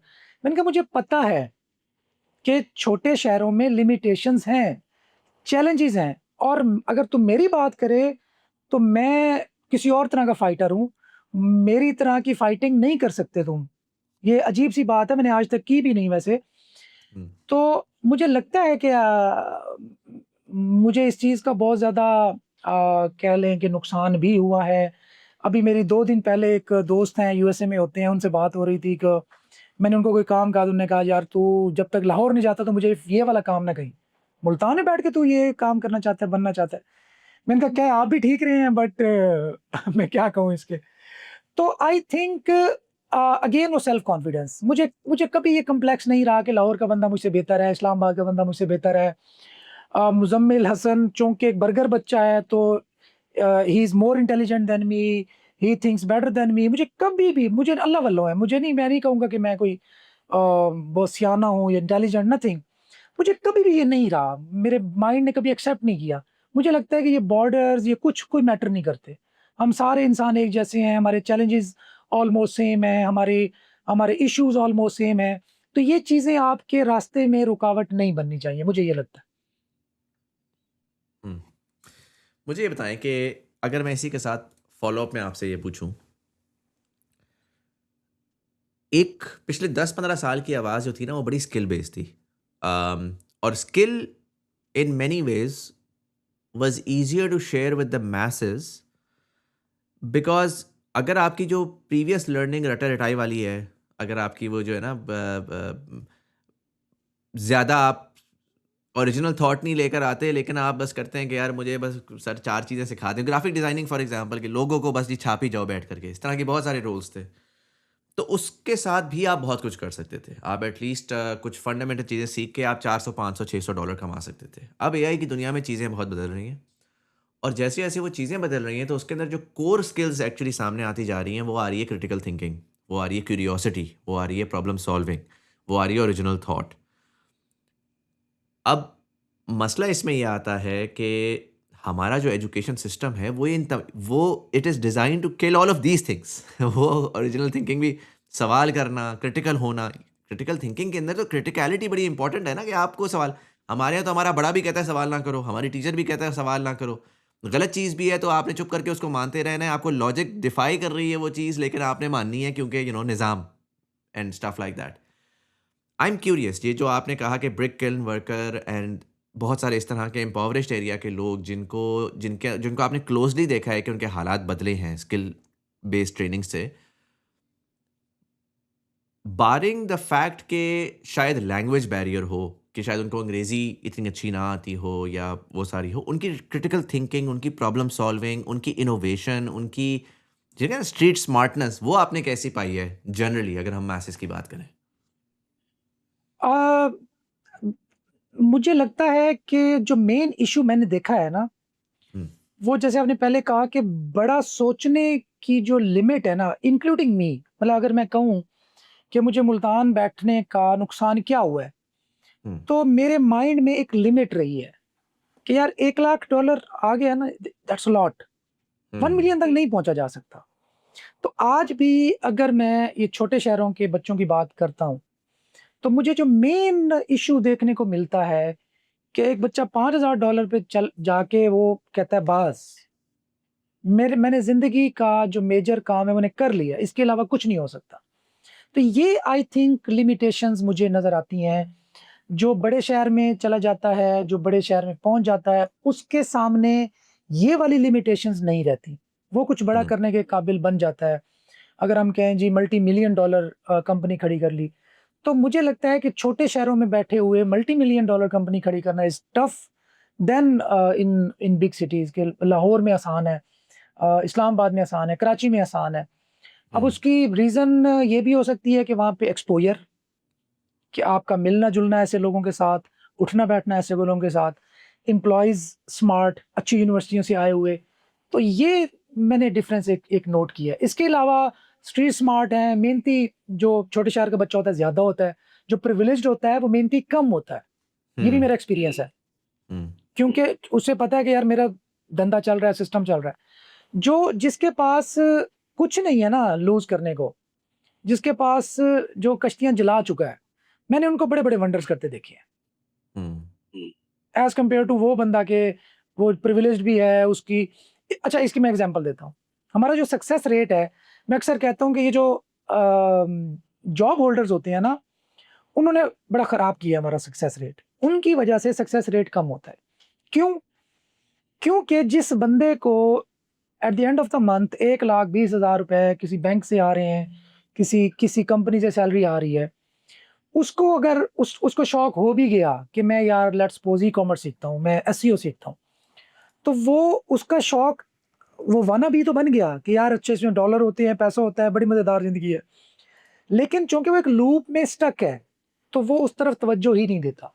वो क्लासेस नहीं लेगा, वो इम्प्लीमेंटेशन नहीं करेगा, वो प्रैक्टिस नहीं करेगा, राइटली सो। मतलब एक बंदा सुबह 9 बजे जाए, 5 बजे आए, तो कितनी एक एनर्जी बचती है भाई बाकी काम करने को? नहीं बचती, दैट्स अ फैक्ट। बट वो जो लूप है, जिसको उस लूप की टेंशन नहीं है, जिसके पास खोने को कुछ नहीं है, उसको आप मैंने ऐसे-ऐसे बच्चे देखे हैं, मैं खुद सम टाइम हैरान रह जाता हुँ। मुझे ये बताएँ कि ज़्यादातर जो आपने बच्चे प्रोड्यूस किए वो फ्रीलांसर्स निकले, राइट? या वो नौकरियाँ कर रहे थे? हूँ। नहीं, नौकरियाँ वाले बहुत कम हैं। 2 हुँ, 2 टू 5% नौकरियाँ करते हैं। 50 लास्ट में अपने एससीबीटीएक्स का जो हमने स्टैट्स इकट्ठे किए थे, ऑलमोस्ट 55% फ्रीलांसिंग करते थे, सर्विसेज़ देते हैं। और वो फ्रीलांसिंग छोटी भी हो सकती है, वो एजेंसी भी हो सकती है, बड़ी भी हो सकती है। ऑलमोस्ट 35 टू 40% ब्लॉगिंग करते हैं, वेबसाइट्स रन करते थे, making money through ads, CPAs etcetera. 5-10% ecommerce करते थे, उसमें 2-3% छोटी-छोटी जो है ना स्किल से, मिसाल के तौर पर हमने एक टाइम पे ना इंस्टाग्राम ड्रॉप शिपिंग सिखाई थी, तो उससे बंदे बड़े पैसे बना रहे थे। तो ये ब्रेकडाउन है अगर परसेंटेज में बात हुँ, करें। और ये 2 साल पुरानी है, नॉट लेटेस्ट। लेटेस्ट तो एआई आ गई, हमने एआई एजेंट्स इंक्लूड कर दिए, ऐप डेवलपमेंट इंक्लूड कर दी, बहुत कुछ नया आ गया। makes sense. The reason why I asked this particular question is because freelancing up until the over the last 5 years आवाज़ बड़ी क्लियर थी जी फाइवर पे जाओ, अपवर्क पे जाओ, प्लेटफ़ॉर्म एग्ज़िस्ट करता है, पेमेंट के लिए भी अब आपके पास पेयोनियर आ गया है और तरीके आ गए हैं, बस जाओ और जाके स्किल बेचना शुरू कर दो। The fact of the matter is कि पर्टिकुलरली लास्ट 2 साल के अंदर ये जो सारे प्लेटफ़ॉर्म्स हैं, ये नोज़ डाइव किए हैं। अगर आप इवन स्टॉक प्राइसेज़ देखें, तो अपवर्क ने पीक किया था 2021 के अंदर $60 पे, इस वक़्त $10 पे खड़ा हुआ है। फाइवर $300 प्लस था स्टॉक, आज $8 के ऊपर खड़ा हुआ है क्योंकि वो प्लेटफ़ॉर्म्स के अंदर इंक्रीज़िंगली एक तो कॉम्पिटिशन भी बहुत ज़्यादा हो चुका है, बहुत नॉइज़ी हो चुके हैं और जो मेजॉरिटी प्लेटफ़ॉर्म सस्टेन हो रहा था लो वैल्यू वर्क से, वो ज़्यादातर अब एआई की वजह से ऑटोमेट होना शुरू हो गया है। तो एक बहुत मेजर सवाल अब लोगों के लिए आता है, पर्टिकुलरली जो लोग नई इस वक्त घुसना चाहते हैं, क्योंकि अब हर बंदा इस वक्त जो है ना डॉलर कमाना चाहता है, सच्ची बात है। एक ज़माना था, आज से 5 साल पहले ना लोगों को बैठ के आपको बताना पड़ता था, वो कहते थे, "यार नहीं तो गलत बात है, नहीं ये नहीं हो सकता।" आज वो आता है कहता है, "जानी डॉलर तो कमाना है।" पता था एग्ज़ैक्टली, प्री कोविड में बताना पड़ता था। हाँ, आज वो कह रहे हैं डॉलर तो बनता है, मुझे बता कमाऊँ कहाँ से, कैसे जाऊँ, किधर जाऊँ, उसको डायरेक्शन नहीं मिल रही, राइट? सो डिमांड साइड पूरी आ चुकी है, but the fact of the matter is के अम, वो जो आसान के होता है ना, जो चाँदी लगी हुई थी कि जानी आजा 2 हफ्ते लगा मेरे साथ, तू सेट हो जाएगा। वो वाली चाँदी शायद अब काफ़ी हद तक ख़त्म हो चुकी है, क्योंकि अब आपको स्टिल एक सर्टेन लेवल ऑफ डेप्थ चाहिए, आपको एक सर्टेन लेवल ऑफ स्किल चाहिए, एक सर्टेन लेवल ऑफ अपब्रिंगिंग चाहिए, एंड मोस्ट इम्पोर्टेंटली जो सबसे बड़ा क्वेश्चन सबके लिए आता है कि सीख तो मैं जाऊँगा, अब मैं उसको इम्प्लीमेंट किधर करूँगा? नौकरी किधर है? प्लेटफ़ॉर्म्स के ऊपर तो अब उस तरह से आ नहीं रही, एक्सट्रीमली सैचुरेटेड है। जिसने अपना सेटअप बना लिया, नया बंदा तो इसमें घुस ही नहीं सकता। So how do you answer to this कि एआई की वजह से जो अब डिस्रप्शन आ चुकी है ऑलरेडी इंडस्ट्री के अंदर? एंड सेकंडली जो लोग बच्चे ट्रेन हो भी रहे हैं, वो एक्चुअली किस जगह पे जाकर के लाइक क्या नया बच्चे का कोई होप है कि वो एक्चुअली अब इस स्पेस में घुस सकता है और पोटेंशियली डॉलर्स कमा सकता है? अच्छा, this needs to be addressed very carefully, because ये बहुत ज़्यादा पूछे जाने वाला सवाल है और बहुत बहुत ज़्यादा लोग मुझसे भी इस बारे में पूछते रहते हैं। हुँ, व्हेन आई स्टार्टेड टीचिंग, ऐसे तो मैं 2009 से पढ़ा रहा हूँ, वो मैंने स्किप कर दिया दरमियान में। मैं 2009 में अपने सीनियर्स को उनके फाइनल ईयर प्रोजेक्ट भी बना के दिया करता था, बाय द वे। मैं उससे भी पैसे बनाता था। अच्छा, 2017 में जब मैं आई स्किल्स स्टार्ट करा था, तो मैंने सोचा, एग्ज़ैक्टली मुज़म्मिल हसन की तरह सोचा कि यार मैं क्या अजीब करता हूँ? हुँ, एक एक वर्डप्रेस वेबसाइट बनानी है, 50 उस पे आर्टिकल्स पोस्ट करने हैं, ये ऑफ पेज स्ट्रेटजी है। मैं क्या ऐसा अजीब करता हूँ मैं जो पढ़ाऊँगा? जो बच्चे को नहीं आता होगा मुझसे पढ़ेगा। मुझे लगा, जब मैंने पढ़ाना स्टार्ट किया, तो मुझे अंदाज़ा हुआ कि हमारी जो यूथ है, उनको बिल्कुल मतलब माउस के एम का नहीं पता, कीबोर्ड के के का नहीं पता। जब आप इस फ़ील्ड में एंटर हो चुके होते हैं, अच्छा ये रीज़न है जो मुझे अब तक समझ आई है कि ये जो बड़े सॉफ्टवेयर हाउसेज़ या आप जैसे बड़े लोग, मैं यूँ कह देता हूँ, वो लोग ये समझते हैं कि अब अगर कोई कर्सर की, अब मैंने कल एक पोस्ट की कि यार cursor is getting smarter day by day, जब से इलॉन मस्क ने उसे बाय किया है। तो नीचे एक बंदे का कमेंट था, वो कहता है, "अच्छा यार तूने हमें नई बात बता दी, वरना तो हमें बात ना पता चलती।" मतलब ही टॉन्टेड। अच्छा, मैंने उसकी हुँ, प्रोफ़ाइल जाके देखी, बंदा भी मैं कुछ वो करता हूँ ना, लर्निंग करता हूँ ना कि चल क्या रहा है। तो उसकी प्रोफ़ाइल भी अच्छी, वो बंदा भी वज़ादार, सही-ठाक। अब मुझे बात समझ आई इससे, मैंने ये नतीजा अख़ज़ किया। हर इंसान चीज़ों को उस पर्सपेक्टिव में देखता है जिस पोज़ीशन में वो करंटली मौजूद है। And this is very important. I am not sure कि मैं इसको सही से एक्सप्लेन कर पाऊँ। आप इसको दोबारा एक्सप्लेन कीजिएगा, मैं जो बात करने लगा हूँ। कि अगर मैं प्रिविलेज्ड हूँ, तो मुझे सारी दुनिया प्रिविलेज्ड लगती है। हुँ, अगर मुझे एक चीज़ आती है, तो मुझे लगता है सबको आनी चाहिए ये इसमें कौन-सी रॉकेट साइंस है, सबको आती है। हुँ, अगर मुझे एक चीज़ नहीं आती, तो मुझे लगता है कि ये कामिक कुत्ता है, ये तो हो ही नहीं सकता। Hmm, so this is the problem mainly, hmm, जिस वजह से ये जो आपने मंजन सेलिंग का वर्ड यूज़ किया, वो बैक इन एक्शन आता है।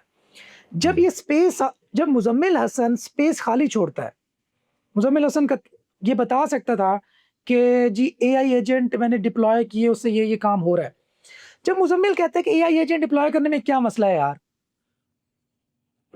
इसको क्लॉड को कहना ही तो है, अपनी रिक्वायरमेंट तो बतानी है, हो जाएगा। इसमें कौन सी पढ़ाने वाली बात है? इसमें कौन सी बताने वाली बात है? यहाँ पे मसला आता है। Now the need is there कि हुँ, एआई एजेंट पढ़ाने हैं, लोगों को इंटरेस्ट है, उसकी जॉब्स हैं दुनिया में। मुज़म्मिल हसन कहता है कि यार इसमें कोई रॉकेट साइंस नहीं है। इस अच्छा आज है, 6 महीने बाद ये एआई एजेंट भी खुद शायद होने बनने लग जाएँ, तो दवा करो, इसमें जाता नहीं। यहाँ पे आता है वो बंदा जो कैपेबल नहीं है, जो टेक्निकल नहीं है, जो कहानीबाज़ पूरा है। अब वो आके कहता है कि हाँ जी, मैं तुम एआई एजेंट आके मैं तुम्हें बताता हूँ कैसे डिप्लॉय होंगे। सो ये जो आप जिस माइंडसेट की बात कर रहे हैं, ये माइंडसेट उल्टा नुकसान देता है। Now coming to second point, कि अगर पहले था, अब एआई जॉब्स खा रही है, एक कॉमन जो डर खौफ नजर आता है। अच्छा, मैं बंदा हूँ स्टैट्स पे चलने वाला।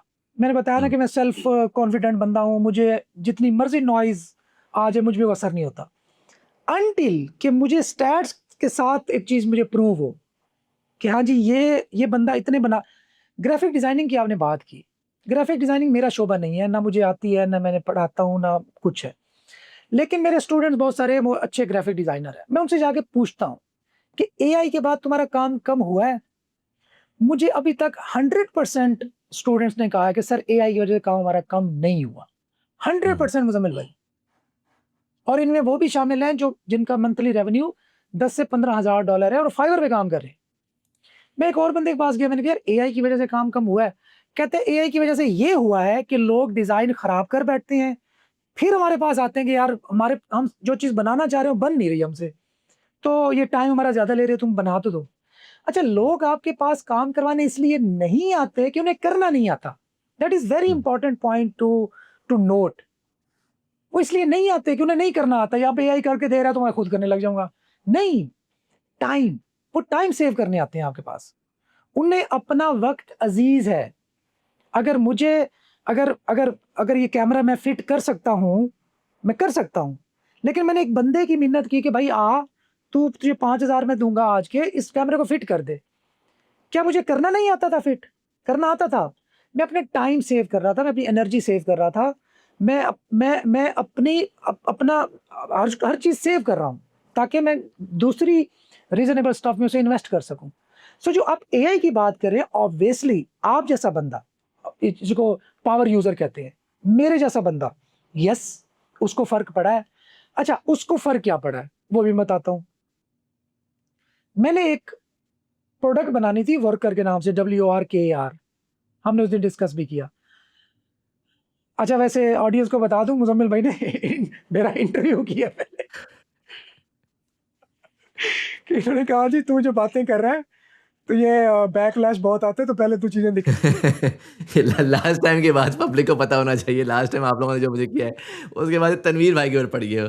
लेकिन to to his credit, he showed me all of the platforms. एक ये वर्कर था, एक और आपने दूसरा मुझे दिखाया था, AI a local AEO. AI local AEO, जो कि मैंने उस दिन के बाद मैंने उसको तंग किया है, और वो बड़ा अच्छा प्लेटफॉर्म किया है। तो मैं कोशिश करूँगा टुवर्ड्स द एंड, अगर तनवीर भाई हम अगर स्क्रीन शेयर करके दिखा भी सकें, I would love to showcase some. जी, जी, जी, please, please. Okay, okay. So अब मैं वर्कर मैं बनवाने गया, मैंने एक फ्रीलांसर नहीं था, एजेंसी थी, उसको हायर किया। सो आफ्टर स्पेंडिंग $10,000 मुझसे वो प्रोडक्ट नहीं बनी। अब मैं खुद गया, एक दिन मैं बाकू में बैठा था, मैंने कहा यार ये मेरे आइडियाज़ हैं, वो आइडियाज़ नहीं हो रहे, तो मैं खुद स्टार्ट होता हूँ। एंड मुज़म्मिल भाई विदिन 5 टू 7 डेज़ मैंने उसका ढांचा खड़ा कर लिया। उसके बाद आया मेरे ऑफ़िस में हमारा एक ट्रेनर भी है, वो हमारा प्रोग्रामर भी है फ़हीम। मैंने उसको दिया, मैंने कहा भाई तुझे ढांचा शुरू कर दिया है, अब तू इसको स्टैंडर्डाइज़ कर दे। अब राइट नाउ उसकी iOS ऐप भी रेडी है, और सारी हमारी समझ लीजिए होममेड चीज़ है। हमने किसी थर्ड पर्सन को नहीं कहा। सो प्रॉब्लम ये है कि जो पावर यूज़र है उसके लिए तो ऑब्वियसली, क्योंकि वो उनका काम ये है ना कि आपका मेरा काम ही ये था। अब हमारे लिए हुँ, काम आसान हो गया, हमें लगता है कि पूरी दुनिया का काम आसान हो गया है। नहीं, इसमें जॉब्स आती रहेंगी, फ्रीलांसिंग चलती रहेगी। हाँ, डेटा हंटिंग का जिस तरह प्लेटफ़ॉर्म है, पहले सिर्फ़ यूट्यूब पे था, अब ऑडियंस टिकटॉक पे मूव कर गई। तो सेम ये है कि अगर आपको फाइवर और अपवर्क की बात की आपने कि स्टॉक प्राइस गिर गए, तो दैट वाज़ कोविड बूम ना। एंड अंडरस्टैंडेबल कि उस वक़्त हर चीज़ ही आसमान पे थी। ज़ूम आपको याद हो कि $200 अरब पे पहुँच गया था। तो वो हुँ, तो कोविड की वजह से था, अब उसमें करेक्शन तो आनी है। एंड नाउ ल और मज़ीद बहुत सारे गो हाई लेवल आ गया, तो उसने बहुत सारी आपकी फाइवर की तोड़ दी मार्केट। इस तरह कोई और वो आ गया। इट डज़न्ट मीन वो वो वो जो मार्केट है वो कहीं नहीं गई। मार्केट मौजूद है, लेकिन नए-नए, चूँकि इतनी डाइवर्सिफ़िकेशन है दुनिया के अंदर, ऑनलाइन वर्ल्ड के अंदर, कि नए-नए इतने टूल्स आ रहे हैं कि लोग एक जगह को छोड़ के दूसरी जगह पहुँच जाते हैं, दूसरी जगह को छोड़ के तीसरी जगह पहुँच रहे हैं। मुझे ये लगता है कि काम बढ़ा है, इंक्रीज़ हुआ है, कम नहीं हुआ। क्यों? इसकी रीज़न मैं बताता हूँ। एक टाइम था, हमारा बच्चा स्ट्रगल करता था एक क्लाइंट ढूँढने में। अब वो लिंक्डइन पे बैठा-बैठा मैं उसको कहता हूँ कि भाई तू यूके का एक शहर पकड़, शहर का एक टाउन पकड़, एक टाउन वाले में जाके तू सर्च कर कि भाई डिजिटल मार्केटिंग सर्विसेज़। उसकी एजेंसी को तू रीच आउट कर कि भाई तू सर्विसेज तो देता है ना, तो आउटसोर्स मुझे कर ले। तू वहाँ पे 1500 पाउंड कर रहा है, मैं तुझे 500 पाउंड करूंगा, ले लूंगा। उसको वो क्लाइंट मिल जाता है। तो अब मैं ये बात कैसे हजम करूं कि 2020-21 में स्ट्रगल करना पड़ती थी, फाइवर पे वीवीआरओज लगा रहे हैं, ये कर रहे हैं, वो कर रहे हैं, to settle on on on on Fiverr. अब कोई लोकल एसईओ का प्रोजेक्ट पकड़ के बैठा है, अब लोग फेसबुक से प्रोजेक्ट पकड़ रहे हैं, अब लोग यूट्यूब चैनल से प्रोजेक्ट क्लाइंट्स ले रहे हैं। तो अब जब क्लाइंट्स बढ़ रहे हैं, बच्चे ज्यादा एम्पावर्ड हो रहे हैं, और दूसरी तरफ हम कह रहे हैं कि एआई ने जॉब्स खत्म कर दी, तो मसला, चीजें स्मार्ट हो रही हैं। अगर मैं इसको कंक्लूड करूं, चीजें स्मार्ट हो रही हैं, इसमें कोई शक नहीं। बट जिसने काम करवाना है वो $10 बचाने के लिए खुद नहीं करेगा, वो $200 बचाने के लिए खुद नहीं बैठेगा कि मैं अपनी सीईओशिप छोड़ता हूं, मैं एक लैंडिंग पेज बनाता हूं $200 का खुद। ऐसी ऐसी कोई बात नहीं है। आई थिंक जो मेरी अंडरस्टैंडिंग है, correct me if I am wrong, वो ये है कि the volume of work that is required to be done is actually going to increase, और उसको मैं थोड़ा सा rationalize करता हूँ 2 मिनट के अंदर. However, the nature of the work is very very rapidly changing. इससे मुराद क्या है कि एक वक्त था जब आपको logo design was a big thing. एक ज़माने में 5-5 $10 के अंदर लोगो डिज़ाइन, 5 मिनट में आप एक ही टेम्पलेट पे छापते थे, और जी फोटोकॉपी की तरह ना, फोटोकॉपियर की दुकान थी वो, लोगो डिज़ाइनर्स और ये सारे के सारे. अब लोगो डिज़ाइन वगैरह तो आपका जो है ना वो एआई का टूल भी कर देता है. अब आप कहते हैं, जब कोई एक बंदा आ रहा है वो लोगो डिज़ाइन की बात कर रहा है, तो आप उसको 15 चीज़ें और कहते हैं कि यार भाई तू अगर लोगो के लिए आ रहा है तो तुझे ये 50 चीज़ें चाहिए होंगी, मैं तेरा सारा बना कर दे देता हूँ. हाँ, मैं वेबसाइट ही बना दूंगा, लैंडिंग पेज ही मीडिया बना की दूंगा. ट्रू। एग्जैक्टली. अब वो logo design was a very mechanical work. एक दफ़ा आपने सीख लिया, वो जब आप एक पाकिस्तान में प्रिंटिंग शॉप्स पे जाते हैं ना, तो कुछ लड़के बैठे होते हैं जिनको ना टूल यूज़ करना आता है, और वो ज़्यादा सोच नहीं सकते, बट वो ठक ठक ठक ठक टूल यूज़ करके जी जॉब भेज देते हैं प्रिंटर के पास. वो वाला लोगो डिज़ाइन वर्क के अंदर अब एक डेप्थ आ गई है. अब उसने बैठ के सोचना, उसने कहना ये क्या बिजनेस है, किस किस्म का बिजनेस है. अच्छा यार, ये लोगो के लिए आ रहा है या डिज़ाइन के लिए आ रहा है. शायद अब वो लोगो के लिए कोई नहीं आ रहा, लेकिन डिज़ाइन के लिए आ रहा है कि यार कॉन्सेप्चुअलाइज करे, फिगर आउट करे कि कौन से कलर्स यूज़ होने हैं, किस मार्केट में जाना है, उसको किस किस्म की चीज़, there is more thought now going into the work that you are doing, and the value chain is increasing. जहाँ पर आप $5 का लोगो बेचे थे, आप शायद $500 का ओवरऑल ब्रांड बुक बेचेंगे. लेकिन उसके लिए फिर आपको जो जो जो डेप्थ ऑफ योर क्रिएटिविटी है, जो डेप्थ ऑफ योर थिंकिंग है, वो आप लोग को बढ़ानी पड़ेगी. Would you agree with that assessment? Yes, exactly. इसका यूं है कि चीजें, अब वो कहेगा कि यार इस जैसा लोगो मैंने खुद बना लिया था, ये जो तू बना के दे के बैठा है. तो इस तरह मतलब तो इसको मैं वैल्यू कहाँ मिल रही है मुझे ना? मैं इस सेंस में सोच रहा हूँ कि मुझे बहुत सारे लोग, आपको भी करते होंगे, यूट्यूब के थंबनेल्स के लिए रीच आउट करते हैं कि सर आपका हमने चैनल देखा, उस पे ये थंबनेल था, अच्छा नहीं है, आप हमसे बनवा लें. तो जब वो अपने सैंपल भेजते हैं तो हम कहते हैं कि यार ये तो मैं चैट जीपीटी को दूं, उससे अच्छा बना देगा. तो ये आपकी बात ठीक है कि क्वालिटी, यस, अब उसको compete करना पड़ेगा. एक टाइम पे जिसे कहते हैं ना, दाल लग जाता था. अब वो दाल लगने वाला ऑब्वियसली थोड़ा काम रुक रहा है. बट जिस कंपनी ने लोगो बनवाना है वो खुद बनाने की बजाय एक प्रोफेशनल को हायर करने आज भी प्रेफर करेगी. पॉइंट ये है. लेकिन वो नेचर ऑफ प्रोफेशनल क्या है, मैं सिर्फ ये कह रहा हूँ कि हमारे स्टूडेंट को ये पता होना चाहिए कि यार मैं सिर्फ हाँ. मीडियोकर तो ऑब्वियसली, परेशान कौन है? वो मीडियोकर है ना परेशान, जो ना बेचारा बेसिक है ना सीखना चाहता है. वो कहता है मेरा जो जिस कंफर्ट जोन में बैठा हूँ बैठा रहूं, $200 महीने का आता रहे. नहीं, अब आपको खुद को अपडेट करना पड़ेगा, एआई टूल सीखने पड़ेंगे, इंटीग्रेशन करनी पड़ेगी, क्रिटिकल थिंकिंग इंप्रूव करनी पड़ेगी, बड़े बड़े ब्रांड्स को देखना पड़ेगा कि दुनिया किस तरफ जा रही है, फ्यूचरिस्टिक माइंडसेट अपना बनाना पड़ेगा. एंड ऑब्वियसली वो तो बहुत जरूरी है. अगले 5 से 10 साल आप कैसे देख रहे हैं? मसलन अगेन ये जो टाइम है ये बड़ा ट्रांजिशनरी है. इसके अंदर बहुत सारी चीज़ें जो हैं वो ऑटोमेट हो रही हैं, तो लोगों को डर भी है. वो कह रहे हैं यार हम एक नई चीज़ सीखने बैठेंगे, 2 हफ्ते बाद पता लगेगा वो ऑटोमेट हो गई, क्या चीज़ चलेगी भी नहीं चलेगी. आपने ज़ाहिर है पिछले 20 साल के मल्टीपल साइकिल्स देखे हैं. आपने वेबसाइटों का राइज़ भी देखा, एसईओ का राइज़ भी देखा, सारा कुछ देखा. आप सुनने में आ रहा है, ज़ाहिर है जब एक इंसान जो है वो खुद इंटरफेस अब चैटबॉट से कर रहा है. मैं पर्सनली पहले मैं एक बड़ा गूगल पावर यूज़र था. मेरी ज़िंदगी में कोई सवाल या थॉट आती थी, मैं पहले गूगल पे डालता था. अब मैं गूगल पे डालता हूँ, मुझे लगता है यार बॉट बेस्ड सारा बस ब्लॉग्स लिखे हुए आ रहे हैं, तो मैं जाता हूँ, मैं चैट जीपीटी से बात करता हूँ, मैं जेमिनाई से बात करता हूँ। सो मेरा एज अ कंज्यूमर इंटरेक्शन जो है ना, वो सारा का सारा अब चैट बॉट्स पे चला गया। अच्छा, अभी भी आप तो सर्च की बात कर रहे हैं, एसईओ की बात कर रहे हैं। So how does that reflect in the future of work and अगले 5 से 10 साल के अच्छा, अंदर आपके आपको मेजर आपके क्या क्वेश्चन 3-4 होते हैं, मिक्स अप हो जाते हैं। मुझे ज़रा एक-एक करके बताएँ ना, बड़े इंटरेस्टिंग क्वेश्चन थे। I forgot. मैं समझना ये चाह रहा हूँ फ्यूचर ऑफ वर्क क्या है, अगले 5 से 10 साल जो कि साइकिल चलेगा ही चलेगा। और इस फ्यूचर ऑफ वर्क में अगर मैं आपको मद्देनज़र रखूँ क्योंकि आप चैंपियन करते रहे हैं एसईओ, तो एसईओ ज़ाहिर है कि रिड्यूस हो रहा है और एक नई चीज़ राइज़ कर रही है जिसको जीईओ कहा जा रहा है, एईओ कहा एईओ जा का रहा है। ठीक है। उसके अंदर आप किस तरीके से देख रहे हैं? ये बात आपकी कि 5 से 10 साल कैसे देख रहे हैं। मुझे लगता है कि चीज़ें जितनी रैपिडली इवॉल्व हो रही हैं, it it is exciting and it is scary. मतलब जितना एक्साइटिंग है उतना ही स्केरी है। एंड हम सब की यही सूरत-ए-हाल है। मतलब मैं लिस्बन में खड़ा था और हम देख रहे थे यार टैक्सीज़ जहाँ से गुज़र रही हैं और पाकिस्तानी जो वहाँ पे गए हुए हैं, उनमें से 90% का जो ज़रिया आमदन है, ज़रिया रोज़गार है, वो टैक्सीज़ हैं। अब हम खड़े सोच रहे हैं कि यार ये जब आ गई रोबो टैक्सी, ये तो सारे बेरोज़गार, हुँ, हुँ। जिनको चलाना ही सिर्फ़ टैक्सी आती है और दूसरा कोई काम करना नहीं आता, वो तो बेरोज़गार। मतलब जिस चीज़ की तरफ आप नज़र उठाएँ, नज़र दौड़ा के देखें, तो लगता है कि यार ये तो बस 2 साल, 5 साल, 10 साल की गेम है, ये काम भी गया। मतलब हमें अपने अलावा एक इंसान होने के अलावा बाकी सब कुछ लगता है, कोई नहीं बचेगा, सारा कुछ ऑटोमेट हो जाएगा।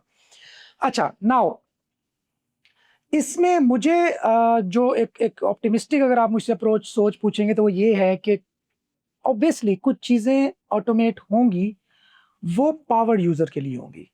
आप यूँ कह दें कि 0.1% of population of the world या 0.5% आप कह दें।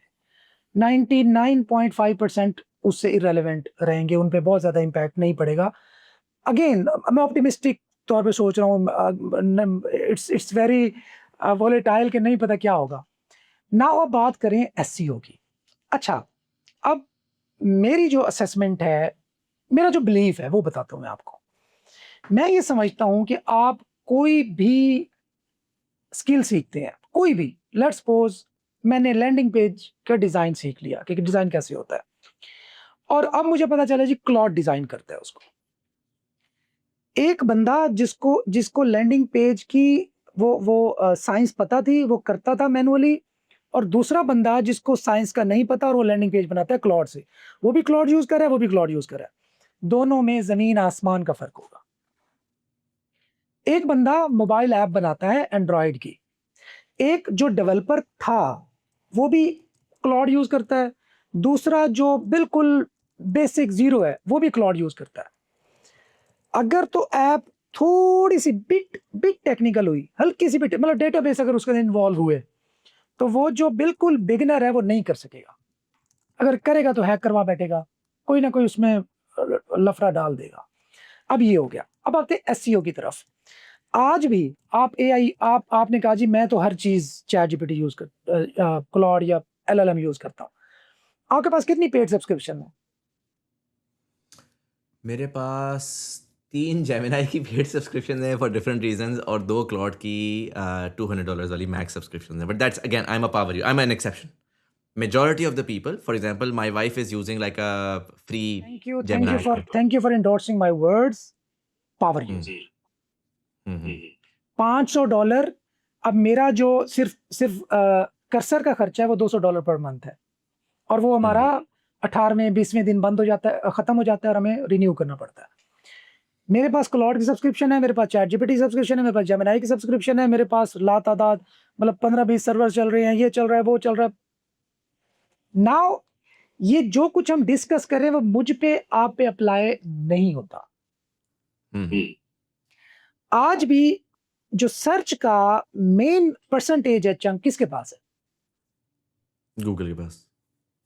और कितनी है उसके पास और कितना है चैटजीपीटी के पास? ये बल्कि अभी गूगल ये कर लें आप वैसे this this might be interesting. Google versus ChatGPT market share. Google commands roughly 77% to 91% of total global digital search queries, retaining massive monopoly.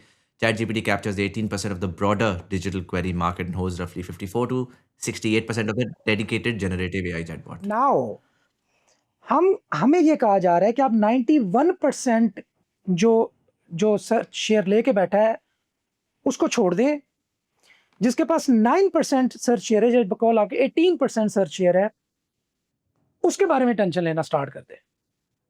हम्म तो अब इसमें वाइज अगर आपको लगे कि एक तरफ 90 जॉब्स हैं और दूसरी तरफ 9 जॉब्स हैं, तो आप और मैं किस तरफ जाएंगे अप्लाई करने? 90 जॉब्स की तरफ जाएंगे, लेकिन इसमें मैं caveat ऐड कर दूंगा। आप डेफिनेटली आज का वो देखेंगे, लेकिन आप साइकिल भी देखेंगे। आप देखेंगे कि किस तरफ ओवरऑल ग्राफ रिड्यूसिंग है, ओके, इसका मैं जवाब डिप देता नहीं है, और किस तरफ ग्रोइंग है, ताकि मैं आज की चीज सिखाने के साथ मैं फ्यूचर रेडी कर दूं, ताकि वो साथ साथ एवोल्यूशन का पार्टिसिपेंट आप बन जाए। बिल्कुल ठीक है, आप बिल्कुल। पहले मैं इसको थोड़ा सा लेमैन लैंग्वेज में डिस्कस करता हूँ, फिर हम टेक्निकल कर लेंगे। अब ले राइट। अब 90% वाला जो सर्च शेयर है उसको मैं इग्नोर नहीं कर सकता, ठीक है? मैंने उसको इस बेस पे मैं उसको छोड़ नहीं सकता कि यार पता नहीं 10 साल बाद ये खत्म हो जाए। इस बेस पे आज जब मेरे पास और क्या ऑप्शन है, मैं ये कहता हूँ कि लोग कहते हैं जी एसईओ खत्म हो जाएगा। मैंने कहा और कोई ऑप्शन है तो वो कर लो, और क्या करें? फिर सुबह लाइन में लगते हैं मजदूरों की, जाके मिस्त्री के साथ ईंटें ढोते हैं। काम तो फिर यही बचना है ना, और तो कोई नहीं बचता हमारे पास। अगर हम इस माइंडसेट के साथ बैठे कि हर चीज़, ना लोगो डिज़ाइन बचा, ई-कॉमर्स कर्सर मैनेज कर रहा, एसईओ क्लाउड मैनेज, हर चीज़ एआई मैनेज कर रही है, तो हमारे लिए क्या बचा है? अगेन ये मैं एक देसी लैंग्वेज में यूज़ कर रहा हूँ। तो दूसरी बात ये है कि जो एसईओ है ना, एईओ वो बंदा इफेक्टिव कर सकता है जिसको एसईओ आती है। मेरा ये शुरू से मेरा ये स्टैंस है कि एक बंदे को जो बेसिक जिसको बंदे को आती है, जिस बंदे को फोटोशॉप वाला लोगो डिजाइन करना आता है ना, वो बेहतर लोगो डिजाइन कर सकता है थ्रू एआई। एक बंदे को जिसको एसईओ आती है वो बेहतर जीओ या एईओ कर सकता है, वो बेहतर लोकल एसईओ कर सकता है जिसकी फाउंडेशन स्ट्रांग है। अनदर, इससे भी आगे जाता हूं, आप कहते हैं जी एसईओ ठीक है, एसईओ की ट्रैफिक कम हो जाएगी या खत्म हो जाएगा। आप मेटा एड्स आप गूगल एड्स रन करते हैं, गूगल एड्स वो बंदा बेहतर रन कर सकता है, बेहतर ऑप्टिमाइजेशन के साथ रन कर सकता है, कम खर्चे के साथ ज्यादा कमा सकता है जिसको एसईओ आती है। Now that will be surprising for many कि हाउ, बिकॉज वो एड का जो स्कोर है, जो ऑप्टिमाइजेशन है एड्स की, जिस बंदे को एसईओ आती है वो बहुत बेहतर कर सकता है। आगे चलते हैं। एक ऐसा प्रोग्रामर जो कोडिंग करता है, प्रोग्रामिंग करता है, वाइब कोडिंग करता है, अगर उसको एसईओ आती है तो वो बेहतर वेबसाइट बना सकता है as compared to that programmer जिसको एसईओ नहीं आती। एसईओ के बंदे को यूजर एक्सपीरियंस का पता, एसईओ के बंदे को पेज स्पीड का पता, एसईओ के बंदे को कोर वेब वाइटल्स का पता, एसईओ के बंदे को पता है कि भाई कहाँ पे तूने कंटेंट की समरी देनी है, कहाँ पे हेडलाइन होगी, फलां चीज कहाँ पे होगी, फलां चीज कहाँ पे होगी, पेज का साइज क्या होगा, डोम साइज क्या होगा, स्कीमा क्या होता है, ये किसको पता है? ये एसईओ वाले बंदे को पता है। नाउ अ पर्सन जो कि डेवलपर है, बट एक ऐसा बंदा जो एसईओ भी जानता है और डेवलपर है, वो बहुत बेहतर प्रोडक्ट बना सकता है। सो जो फाउंडेशन होती है ये कहीं नहीं जाती, ये आप किसी भी अनदर, आगे चलता हूं, ईबे का बंदा, जो बंदा एसईओ जानता है वो ईबे में बेहतर परफॉर्म कर सकता है। आई नो कि ये बहुत सारे लोगों के लिए सरप्राइजिंग बात होगी, वो कहेगा कि ये एसईओ का बंदा है तो हर चीज को रिलेट कर रहा है। क्यों?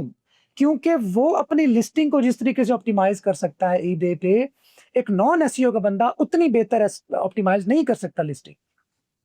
नाउ इसको अप्लाई कर दें आप ई कॉमर्स पे, इसको अप्लाई कर दें वो कॉमर्स पे, शॉपिफाई पे, अमेजोन पे, अलीबाबा पे, आप इसको अप्लाई करते जाएं।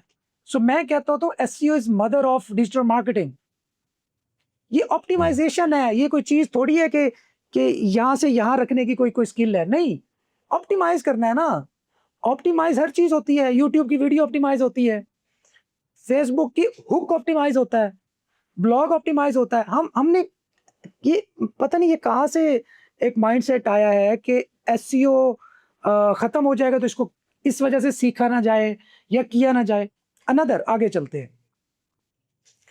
इस वक्त मेरा एक स्टूडेंट है जो कि $70,000 पर मंथ बना रहा है, $70,000 पर मंथ। करता क्या है? गेस्ट पोस्ट सेल करता है। और गेस्ट पोस्ट लेता कौन है? आप हैरान होंगे ये सुन के। वंडर शेयर का नाम आपने ऑब्वियसली सुना होगा, फिल्मोरा जिनकी प्रोडक्ट है। कैपकट ऑब्वियसली आप जानते होंगे।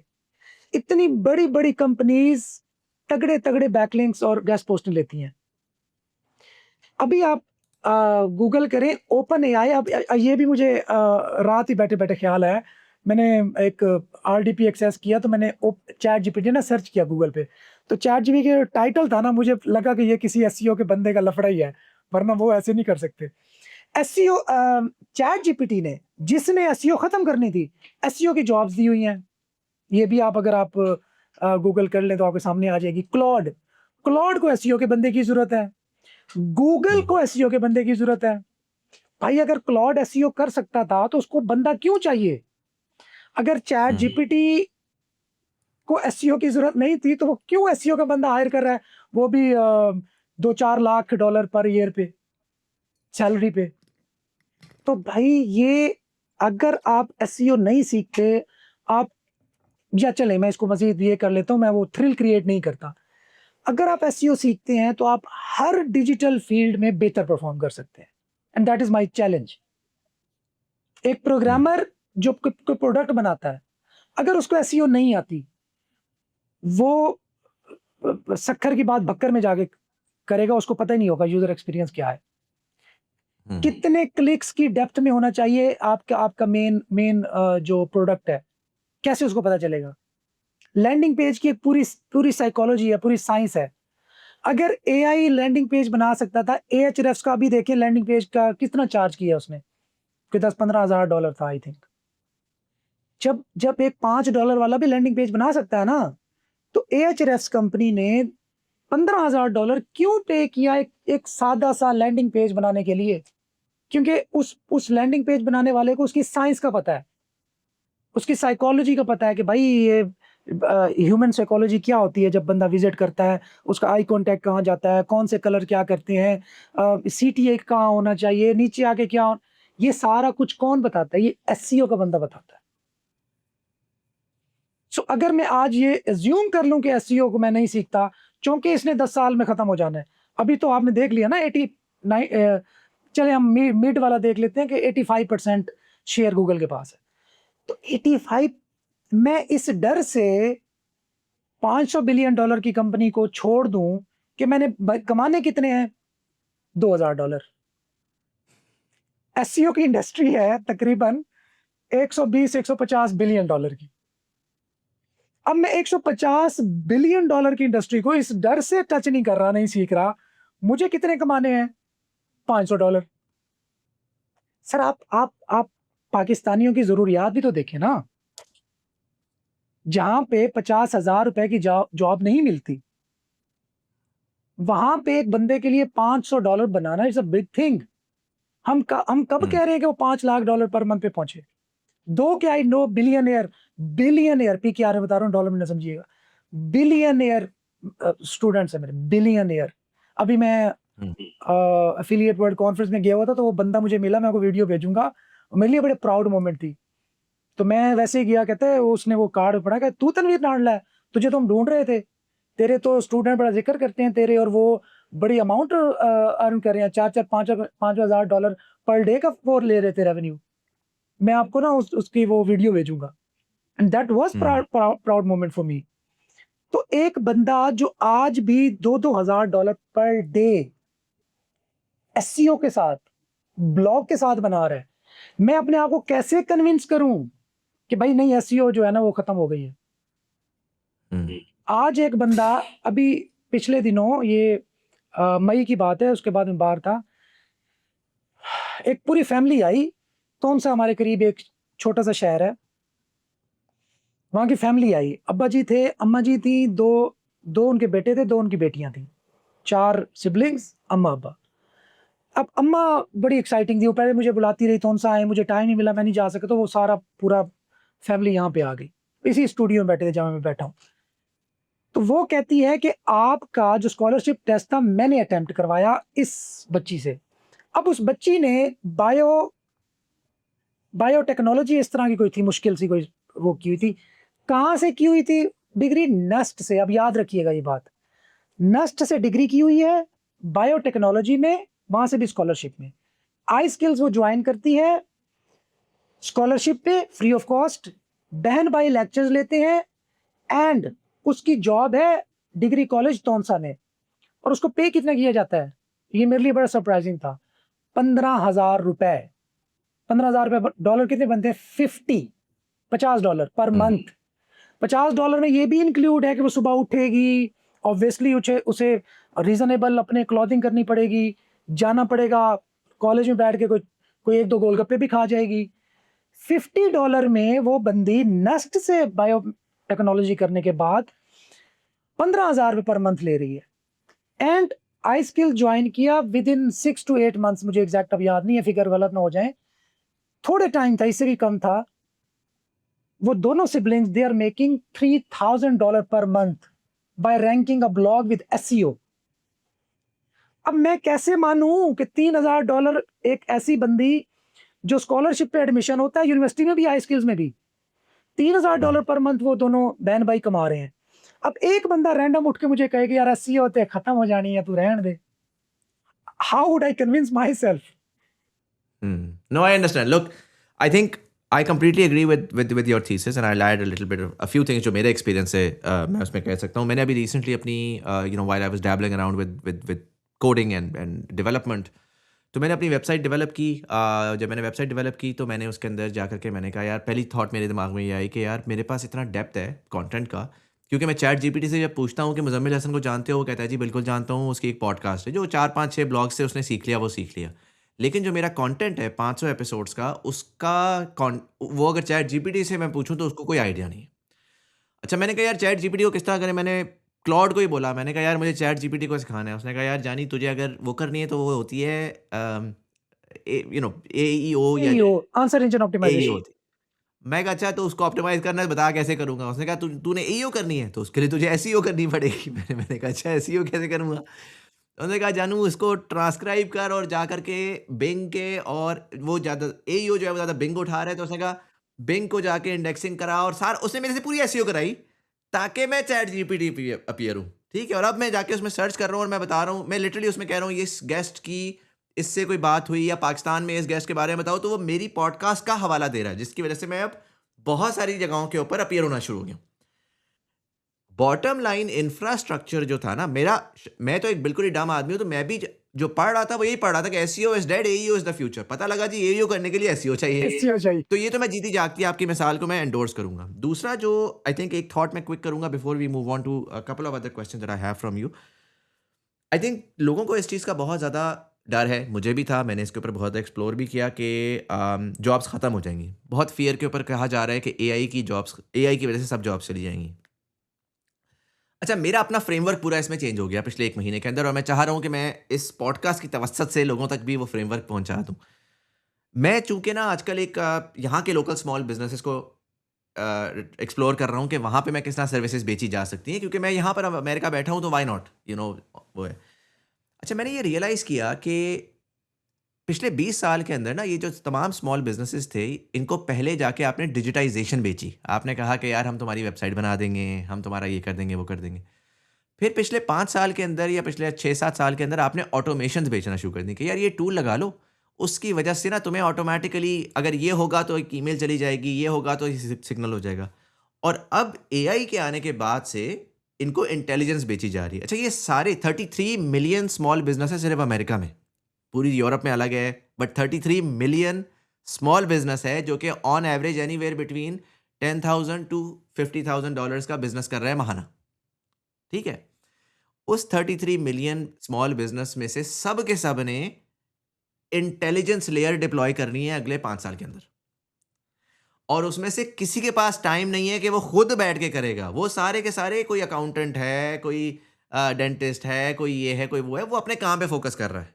सॉरी मैं आपको इंटरप्ट कर रहा हूँ, और जी इंटरप्ट जी इसलिए कर रहा हूँ कि मुझे बात भूल जाएगी, बड़ी इंपॉर्टेंट है ना। यही मेरी थ्योरी है एक टाइम आया था जब सेकंड वर्ल्ड वॉर के बाद हमने उसको नाम दिया इंडस्ट्रियलाइजेशन।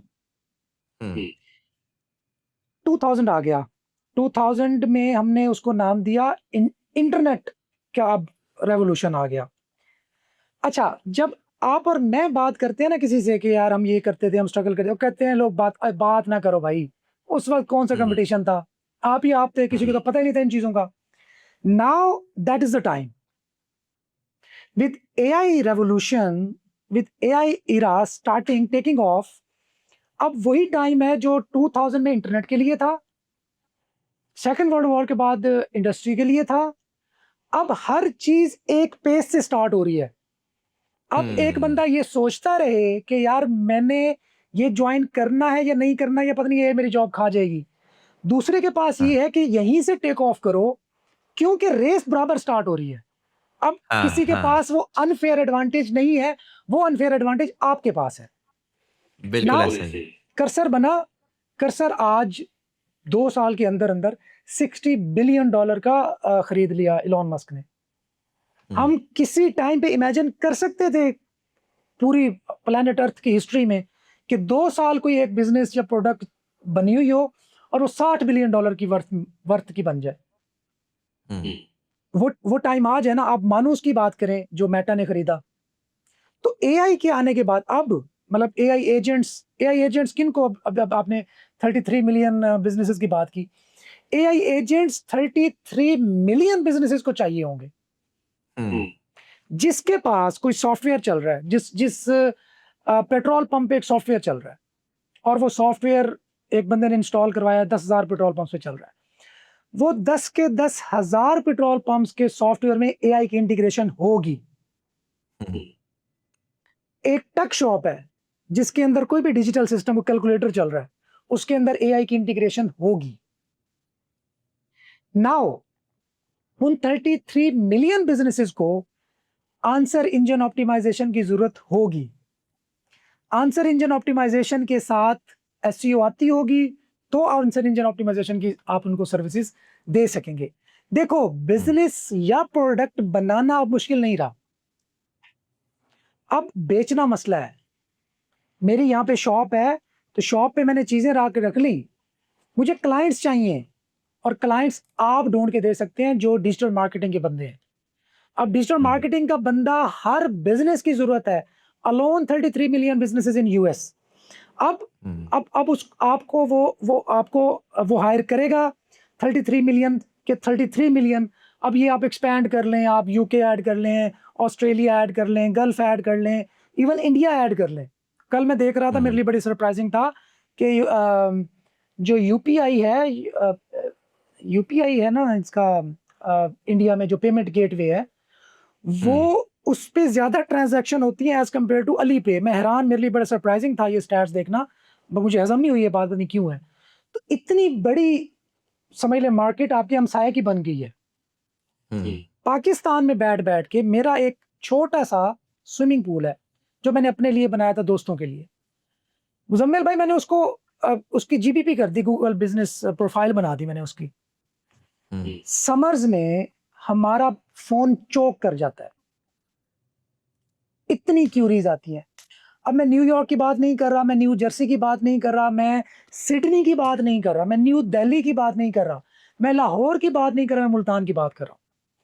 पिछले दिनों हम गए मदेरा आइलैंड, ये जहाँ का ये है अपना रोनाल्डो, वहां पे अब हम तो वही क्रिटिकल नजर से देखते हैं ना हर बिजनेस को। मैंने देखा हर बिजनेस ने एड रन किए हुए हैं, और वो एड रन कौन कर रहा है, वो नीचे पावर्ड बाय एक कंपनी थी और एक कंपनी की वहां पे मोनोपोली है।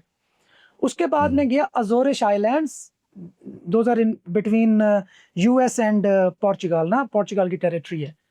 रिमोट आइलैंड्स हैं, बंदा ना बंदे की जात, चंद लोग हैं। वहां पे मैंने देखा, एक वेबसाइट खोली खाना ऑर्डर करने के लिए, तो नीचे लिखो पावर्ड बाय फलाना, और उस फलाने की जब वेबसाइट पे गए तो अजोरिश आइलैंड में कल्ला हीरो था और सारे बड़े बड़े ब्रांड उसके पास।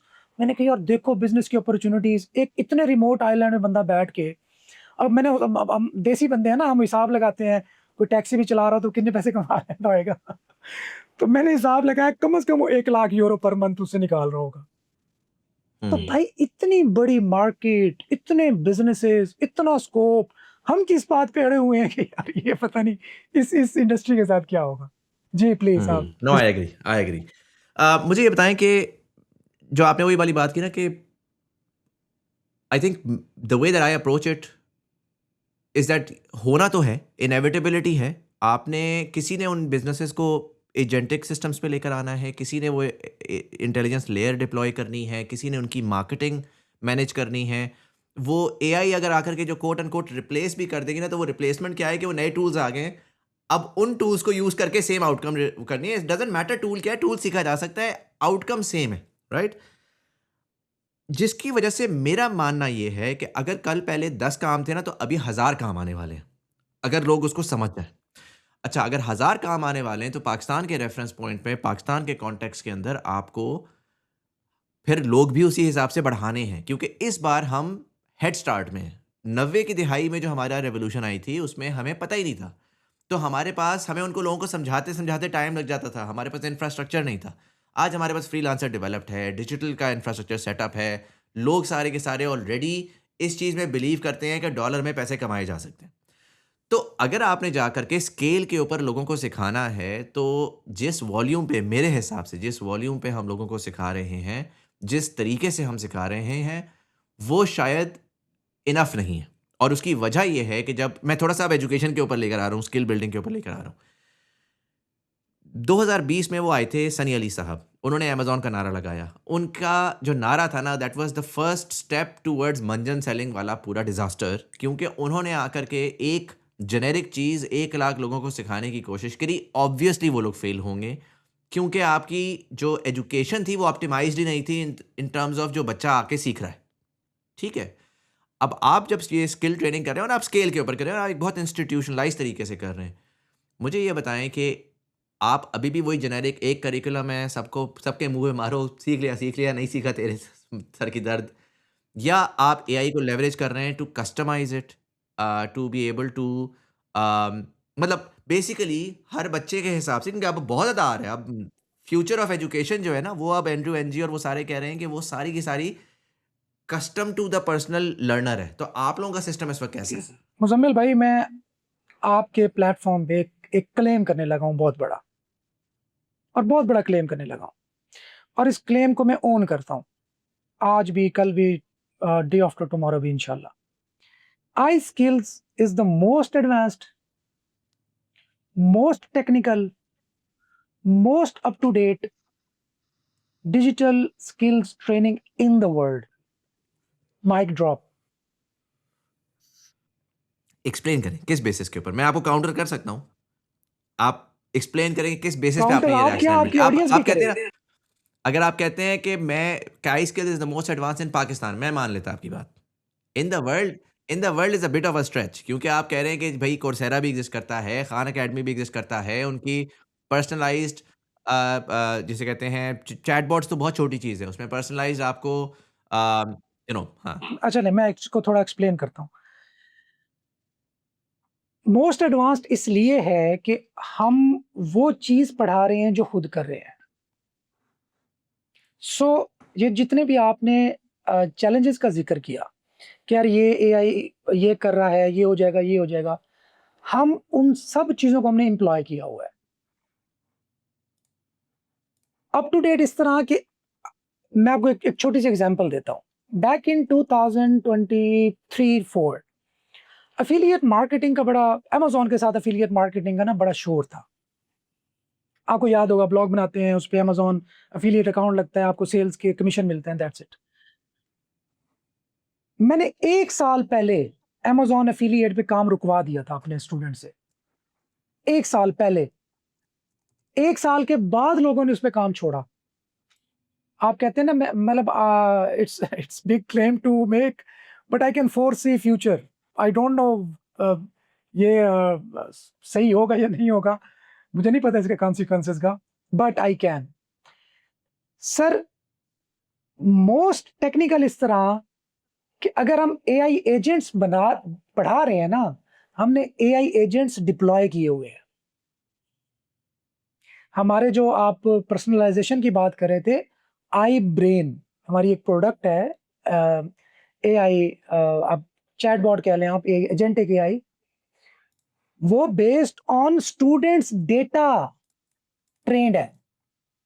आपने पर्सनलाइजेशन की बात की ना, एक स्टूडेंट आता है, अब उस एजेंटिक आई ब्रेन के अंदर एक तो हमारे कोर्स का कंटेंट, कोर्स नहीं मैं कहता होता, कोर्स होता है रिकॉर्डेड वीडियोस, हमारा सारा लाइव होता है। लेट्स सपोज आज से 3 महीने बाद अगर एक मॉड्यूल पढ़ाया जा रहा है, तो जो उस वक्त चल रहा है वो पढ़ाया जाएगा। ये नहीं होगा कि पिछले बैच, हमारे आज तक 15 बैचेस गुजर चुके हैं, कोई एक बैच पिछले बैच से मैच नहीं होता, कोई एक बैच भी। एजेंटिक एआई उसके अंदर, आई ब्रेन के अंदर हम सॉरी, अब उसको कंटेंट के थ्रू हमने ट्रेन किया। नाउ अब जो स्टूडेंट इंटरेक्ट कर रहा है सपोर्ट के साथ, उसका डेटा उठाया हमने, उसको भी हमने एआई को दे दिया कि यार इसको एनालाइज कर, ये बंदा स्टक कहाँ है। अब एआई उस डेटा को एनालाइज करके पर्सनलाइज्ड रिपोर्ट बना के हमारे सक्सेस मैनेजर्स, एक हमने एक एम्प्लॉय किए हुए हैं, स्टूडेंट सक्सेस मैनेजर हमने नाम दिया हुआ है, उसको वो डेटा डैशबोर्ड पे शो कर देगा। उसमें स्टूडेंट का ईमेल होगा, व्हाट्सएप होगा, उसकी अटेंडेंस का डेटा होगा, उसका जो इंटरेक्शन हुआ सपोर्ट के साथ उसका डेटा होगा, उसने एलएमएस पे जो कंटेंट देखा नहीं देखा, जो प्रोग्रेस थी उसका डेटा होगा, सारा कुछ उसके साथ समरी आ गई। अब वो फोन उठाती है, उसको कॉल करती है, हाँ भाई काके, कल को तू कहेगा जी मंजन सेलिंग हो रही थी, ए दास के तू पढ़ेगा क्यों नहीं। अब वो कहेगा जी मेरी शादी हो गई थी, मैं हनीमून पे चला गया था, तो इसलिए 3 हफ्ते की ब्रेक आ गई, तो अगला हफ्ता दे दें, मैं जरूर कर लूंगा। And it doesn't stop at any place. 2 साल बाद भी हम कॉल कर रहे होते हैं कि 10 की कितने तुम। कुछ तो बेचारे, उनकी सक्सेस स्टोरी, मेरे साथ एक बड़े हसास इदारे के एक मुलाजिम थे, उन्होंने मना किया था कि मेरे इदारे का नाम ना बताएं। वो सक्सेस स्टोरी के लिए इधर आए, उन्होंने मुझे बताया, कहते हैं यार मैं तुम्हारे सक्सेस मैनेजर की कॉल से तंग आके पढ़ने लग गया था और आज मैं ऑनलाइन कमाने लग गया हूँ। अब ये मैं यहाँ पर एक क्लैरिफिकेशन दिलवा दूँ, बिकॉज मुझे पता है कि फिर लोग इसके ऊपर आके शोर डालेंगे। देखें, there is a difference between saying that we are the most cutting edge trainer in the training in the world, which is basically saying कि जी हमारे अलावा कोई और है ही नहीं, एंड टू से दैट दुनिया में जिस तरह मोस्ट कटिंग एज है हम ऑन पार हैं उनके, because that's a different claim and that's a defendable claim. अब मैं इसको ना थोड़ा जस्टिफाई करता हूँ, जो लास्ट पॉइंट आएगा ना उसमें आपको समझ आएगी मैंने क्यों कहा। Now the important, most important part, जिसकी वजह से मैं कहता हूं कि हम the best in the world, that is empathy. Coursera के पास एम्पथी नहीं है, उनके पास एक स्टैटिक मॉड्यूल है, रिकॉर्डेड वीडियोस हैं, देखें, टेस्ट दें, दफा हो जाए। आई स्किल्स के अंदर एम्पथी है। अब वो मैं कहूँ कैसे, हमारे जो ट्रेनर्स है ना, हमारा एक ट्रेनर है, लेट्स सपोज मैं आपको एक एग्जांपल देता हूँ, नाम नहीं बता रहा, बाकी नाराज ना हो जाए ना कि हमें हमारा जिक्र क्यों नहीं किया। वो बंदा आई स्किल को 1 रुपया चार्ज नहीं करता, कुछ नहीं लेता आई स्किल से, ना सैलरी, ना कोई फिक्स्ड कुछ भी, 1 रुपया भी। वो आई स्किल्स में पढ़ाता है। अब उसका मोटिव क्या है? उसका मोटिव ये है कि since I skills transform my life, I was nobody, now I have made fortune. आज मेरे ऑफिस हैं, मेरी गाड़ियां हैं, मेरे घर हैं, मैं अपनी मर्जी की जिंदगी गुजार रहा हूं। तो आई स्किल्स को पे बैक करने का ये तरीका है कि मुझे पढ़ाना चाहिए। अब मैंने ये एक एग्जांपल दी है, आपको ऐसी एग्जांपल कहीं नजर नहीं आएगी कि वो कैपेबल भी हो, उसी फील्ड से लाखों डॉलर कमा भी चुका हो, और फिर भी आपको फ्री में एंटरटेन करे। आगे आते हैं सपोर्ट टीम। हमारी सपोर्ट टीम का बेसिक क्राइटेरिया जो है कि जो जिस चीज की आप सपोर्ट दोगे ना, उस चीज से आप खुद कमा रहे हो, ये बेसिक क्राइटेरिया है। दुनिया में ऐसा नहीं होता, दुनिया में एक काम होता है ना, या आप पढ़ाओगे, या आप जॉब करोगे, या बिजनेस करोगे। ऐसा तो नहीं होता कि मैं बिजनेस कर रहा हूं और बिजनेस की ही जॉब कर रहा हूं, नॉर्मली ऐसा नहीं होता। तो दिस इज वाई, और and last, based on results. अगर आपको दुनिया में ऐसे रिजल्ट्स कहीं नजर आते हैं, दुनिया में, मैं रिपीट कर रहा हूं आप बार बार, पाकिस्तान को छोड़े, दुनिया में अगर आपको कहीं ऐसे रिजल्ट्स नजर आते हैं कि 20 बच्चे पढ़े हों और उनमें से हजारों जीरो से उठे और मल्टी मिलियनर बन जाएं सिर्फ वो डिजिटल स्किल सीख के, तो ऐसे हैं तो आप मुझे जरूर बताएं। मैं आई एम हियर कि जिसको मैं काउंटर करूं। हम्म। इसके ऊपर अगेन मैं अपनी तरफ से क्लैरिफिकेशन दूंगा। बहुत सारे लोग मार्केट में ये क्लेम करते हैं, we can not verify it, but Tanveer भाई हैं, अगर आपको कोई बीफ है तो डायरेक्टली उनसे जाके चेक कर लीजिएगा, क्योंकि लोग आके मैसेंजर को पकड़ते हैं। आपका काम था क्लेम देना, पब्लिक का काम है उसको वेरीफाई करके आपसे कोऑर्डिनेट करना। थोड़ा सा मैं इसको रैप की तरफ लेकर चलो लेकर इसको इस जाऊंगा। आपके लिए आसानी ये कर दे, तो मेरा क्लेम ये है भाई, अगर कोई ऐसा हाँ, है तो मुझे दिखाएं। मैं कोई जिद्दी बंदा नहीं हूं कि मैं कहूंगा नहीं नहीं जी अब हाँ, तुम झूठ बोल रहे हो। मतलब मैं हाँ, I would love to learn. Absolutely. मैं थोड़ा सा इसको आगे लेकर जाता हूँ और मैं थोड़ा सा इस चीज़ को समझना चाहता हूँ। हमने बहुत डिस्कशन कर ली कि फ्यूचर है नहीं है, क्या सिचुएशन है। अब मान लिया कि फ्यूचर है, I am curious to know, and इसमें मैं खुद अपनी लर्निंग भी निकालना चाहूँगा कि आपने कहा कि भाई अब जो प्लेटफॉर्म्स थे ना, जो कि अपवर्क या फाइवर या वो सारे के सारे, वो शायद अब रिक्वायरमेंट ही नहीं है। अब आप डायरेक्टली दुनिया को जाएं, रीच करें और बिजनेसेस एक्वायर करें, राइट? आप डायरेक्टली अपने ऑनलाइन बिजनेसेस बिल्ड करें, एजेंसीज बिल्ड करें और क्लाइंट एक्विजिशन करें। पाकिस्तान में जो रहते हुए लोग हैं उनके लिए ज़ाहिर है एक बहुत बड़ा मसला ये है कि वो, उनके पास ये इस्तिताअत नहीं है, वो मेरी तरह मुंह उठाएं और उठा के शॉप के अंदर एंटर करें और कहें जी प्रॉब्लम क्या है मुझे बताओ, मैं सॉल्व सॉल्व करता हूँ। उसने कोई ईमेल मार्केटिंग करनी है, उसने कोई और किस्म की सोशल इंजीनियरिंग करनी है, लिंक्डइन के ऊपर जाना है। जहाँ पर ये मसला आ रहा है वहीं पर अब हमें ये भी नज़र आ रहा है कि सच्ची बात है, अब मैं चूँकि एक्सपोज़्ड हूँ पब्लिक फेसिंग, मुझे दिन की 100 ईमेल्स आती हैं और अब चूँकि हर चीज़ ऑटोमेट होना शुरू हो गई है। कल मैं एक रिपोर्ट पढ़ रहा था कि almost 55% of the traffic on the internet right now is bot traffic, और एक्सपेक्टेड है कि अगले 2 साल के अंदर एजेंट्स, एंड अगले 2 साल के अंदर almost 90% of the internet traffic will be agentic or bots or some sort of, it will be human traffic will actually begin to reduce quite a lot, and this is going to become a major problem in terms of how do it is an opportunity again there as well, but in terms of the old system it's becoming a problem. So for people as of today, हम कल की बात नहीं करते, आज की तारीख में जो लोग जा करके अपना बिजनेस एक्विजिशन करना चाहते हैं, उसके लिए आप क्या रेकमेंड करते हैं? How do you start to do the sales? How do you generate the business in today's day and age? तरह से वो प्रमोशन सी लग जाती है, इसलिए मैं बार बार उसको जरा देखभाल के बोलता हूँ। देखें, अब हम स्टूडेंट्स के लिए क्या करते हैं, चले मैं इसको रियल लाइफ एग्जांपल आपको बता देता हूँ ना। हमने स्टार्ट में ऐड करते हैं हम एक कम्युनिकेशन स्किल्स का मॉड्यूल। वो हम कहीं एडवर्टाइज नहीं करते, बट वो हम हर हर हर बैच को, हर स्टूडेंट को देते हैं कम्युनिकेशन स्किल्स कि भाई तू इंग्लिश सीख, तो कम्युनिकेट कैसे करना है, बात कैसे करनी है, गोरे का दिमाग कैसे पढ़ना है, ये चीज़ें। उसके साथ हमने एक और मॉड्यूल ऐड किया है क्विक स्किल्स का। क्विक स्किल्स क्या है? क्विक स्किल्स हैं कि हमारे यहाँ बहुत ज़्यादा ये मसला है कि लोग कहते हैं जी 6-8 महीने कौन वेट करे? अच्छा पहले पढ़ें, फिर आपको प्रैक्टिस करें, फिर पता नहीं कब डॉलर आए ना आए, वो भी किस्मत। अब हमने ऐड किया क्विक स्किल्स। क्विक स्किल्स में हमने कुछ स्किल्स ऐड की हैं, मिसाल के तौर पर एटसी, कि एटसी पे बेचना कैसे है। अब दिस इज़ वेरी माइनर सी छोटी सी स्किल ना, कि आपने जाना है, $19 देने हैं, स्टोर बनाना है। अब उस पे बेचना क्या है, दैट इज़ अनदर थिंग। अब उस पे डिजिटल प्रोडक्ट्स हैं। अब मुज़म्मिल भाई, सिर्फ़ इस एटसी का इतना ज़बरदस्त रिस्पॉन्स आया, मैं आपको बता नहीं सकता। ये लोगों का मेन सोर्स ऑफ इनकम बन गया। हम तो एसईओ को पीट रहे हैं ना, main source of income Etsy बन गया। लोगों ने 50-50 हज़ार डॉलर, और ये पढ़ाना हमने स्टार्ट किया भी 1.5 साल से। $50,000 एक बंदे की सक्सेस स्टोरी मैंने देखी है कि उसने एटसी से इतने पैसे बना लिए। आगे चले, आगे हम क्या कराते हैं कि अब आपको एसईओ हमने सिखा दी, लैंडिंग पेज डिज़ाइन कैसे करना है, वेबसाइट कैसे बनानी है, एजेंट्स कैसे बनाने हैं, वाइब कोडिंग कैसे करनी है, क्लाउड से वेबसाइट कैसे बनानी है, ये सारा कुछ, कंटेंट कैसे लिखना है, ऑफ पेज एसईओ क्या करनी है, गेस्ट पोस्ट क्या होती है, निश एडिट्स क्या होते हैं, चलते जाएँ बहुत सारी चीज़ें। अब हम पढ़ाते हैं उसको फाइवर, साथ हम स्टार्ट करवाते हैं अपवर्क, साथ उसको बताते हैं वो कम्युनिकेशन स्किल्स जो उसने पढ़ रखी थी, साथ हम उसको बताते हैं लिंक्डइन। साथ ही अच्छा, अब बहुत सारी चीज़ें तो हम बताते हैं, बहुत सारी चीज़ें हमारे ग्रुप के अंदर शेयर हो रही होती है। ग्रुप में एक बंदे ने कोई नया फार्मूला निकाला। अच्छा वो एक फार्मूला मेरे लिए भी न्यू था।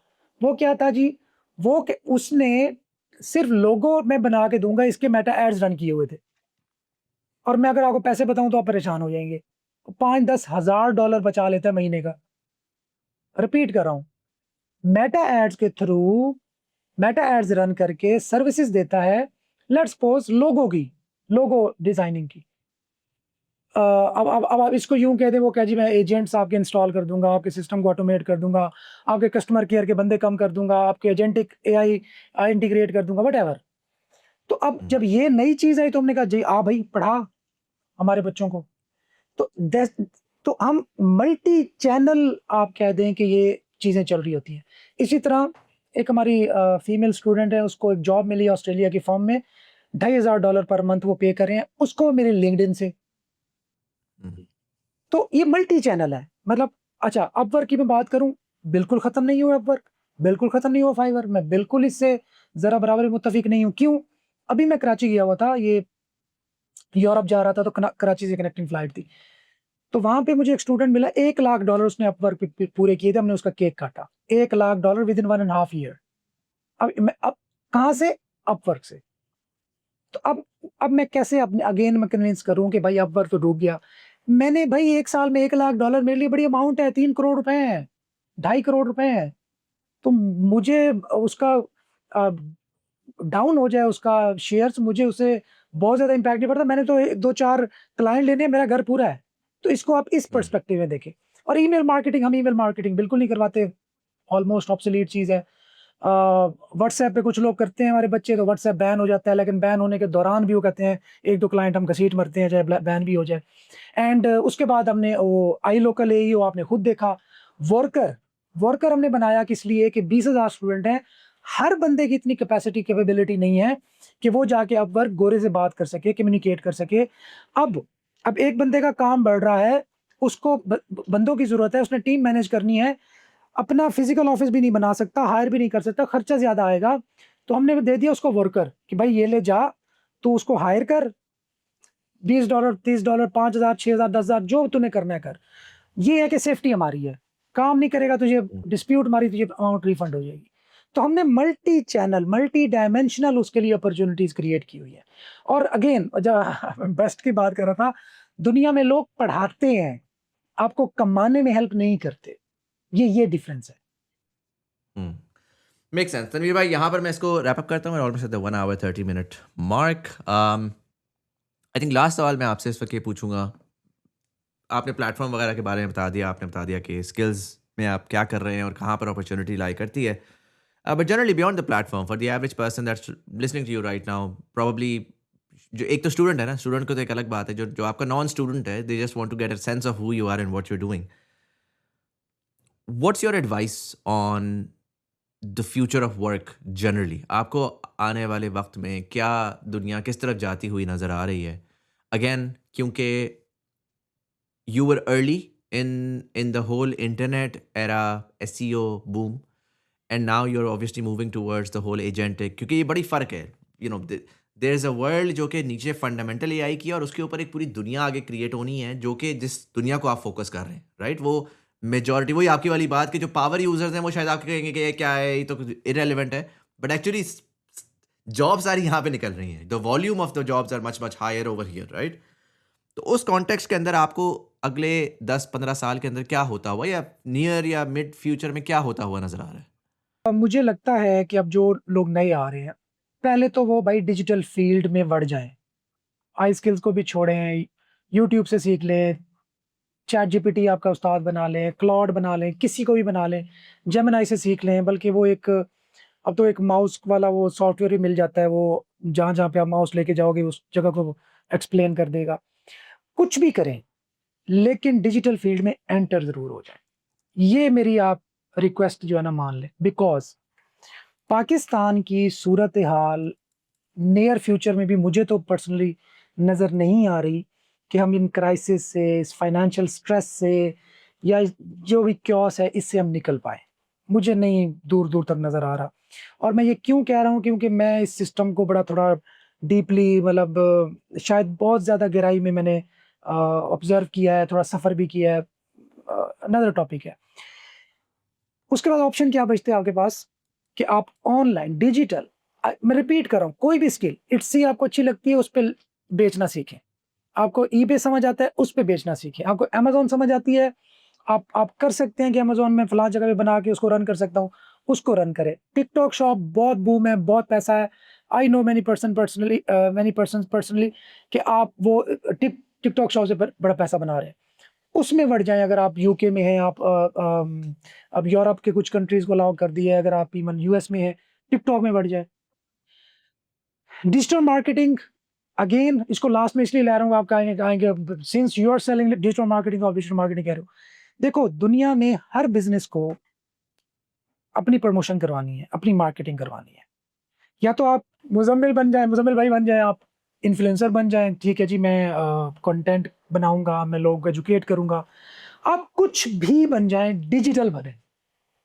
बिकॉज़ जो फ्रीडम आपको डिजिटल वर्ल्ड देता है, वो आपको फिज़िकल, आप अगर पाकिस्तान में रहते हैं, तो नहीं दे सकता अनलेस कि आप प्रिविलेज्ड हों। आप किसी वडेरे के बेटे हैं, आप किसी तगड़े बंदे के बेटे हैं, तो फिर इट्स फाइन, फिर कोई इश्यू नहीं है। Make sense. तनवीर भाई, थैंक यू सो मच, आपने वक्त निकाला और हमें ज्वाइन किया अगेन। जो आपकी टीचिंग के हैं, नंबर्स हैं, लोग उसको जाके वेरीफाई कर सकते हैं। एंड पर्सनली मैंने आपके बारे में हमेशा अच्छी चीज़ें सुनी हैं, and I hope to hear the same in the comment section as well. But जो आई थिंक सबसे इंपॉर्टेंट चीज़ है ना, जिसको मैं हमेशा सबसे ज़्यादा दाद भी देता हूँ, जो कि आपने थोड़ा सा अलूड भी किया उसको, कि यार मैं छोटे शहर में रह गया, मैं लाहौर में नहीं गया, मैं बाहर नहीं गया। मेरे लिए ना डिजिटल की सबसे ज़्यादा पावर है। मैं कुछ लोगों को जानता हूँ जो सरगोदा से बैठ के 2-200 300 बंदे की कंपनियाँ चला रहे हैं, जो एबटाबाद में आप जानते हैं, फॉर एग्ज़ाम्पल वो कनेक्टेड पाकिस्तान वाले जो हमारे भाई हैं, जो एबटाबाद में उन्होंने इतनी बड़ी एक बना दी, और अरसलान भाई। इसी तरीके से चकवाल में, बहुत सारे इस तरह के शहरों में जिन लोगों ने डिजिटल की ये बुनियादें रखीं, लोगों को उसका इम्पैक्ट इकोनॉमिक समझ नहीं आता। लोगों को लगता है कि आम आदमी है, चलो यार तनख्वाहें लग गईं। वो सिर्फ़ उन लोगों की तनख्वाह नहीं होती। अगर 500 लोग $1000 एक महीने के कमाना शुरू कर दें ना किसी छोटे शहर के अंदर, तो उस छोटे शहर की पूरी इकोनॉमी अपसाइड डाउन हो जाती है। क्योंकि इतना कैश उस शहर में नहीं आता। उस शहर में हमेशा ट्रिकल डाउन होके बड़ा चिल्लड़-पिल्लड़ आ रहा होता था।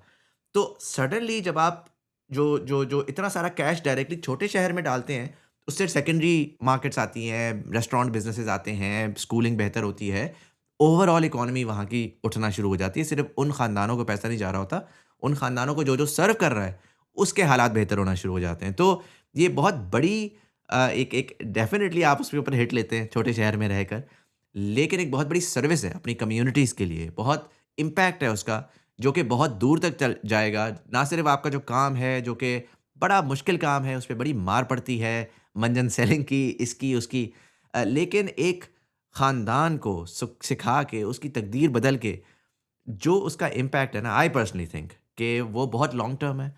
उस पे लोग जो भी आपको बोलें, लेकिन आई थिंक द कारमा points that you get will go a long way. Thank you so much. I think Pakistan में हमने बहुत गलत काम किया। हमने अपने टीचर्स को ये नैरेटिव दे दिया कि जो खुद नहीं कर सकता वो सिखा रहा है। हमारे रिलीजन ने हमें ये सिखाया था, हमारे कल्चर ने, हमारी तहज़ीब ने हमें ये सिखाया था कि उस्ताद का एक बहुत बड़ा रुतबा होता है, और एक अच्छे उस्ताद की एक जो इज़्ज़त होती है, वो आई थिंक किसी और प्रोफ़ेशन की नहीं होती। तो मैं यहाँ पे डेफ़िनिटली ये कहना चाहूँगा, sir, thank you so much for your service. Anyone who teaches anyone, thank you so much for their service. um और yes, thank you for taking the time out and sharing all that insight. Thank you so much भाई।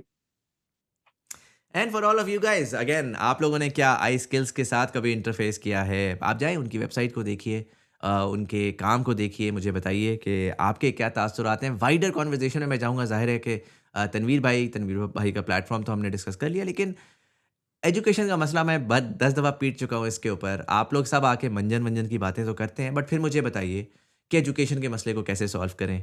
कैसे उन आम, और तनवीर भाई ने I think जो एक बहुत इनसाइटफुल बात की, कि आप सेगमेंट करें ना। हर बंदा जो है वो इतना एजुकेटेड नहीं है, उसके पास इतना एक्सेस नहीं है, उसके पास इतनी प्रिविलेज नहीं है, उसके अंदर इतनी सेल्फ अवेयरनेस नहीं है कि वो खुद से जाके गूगल से सीख ले।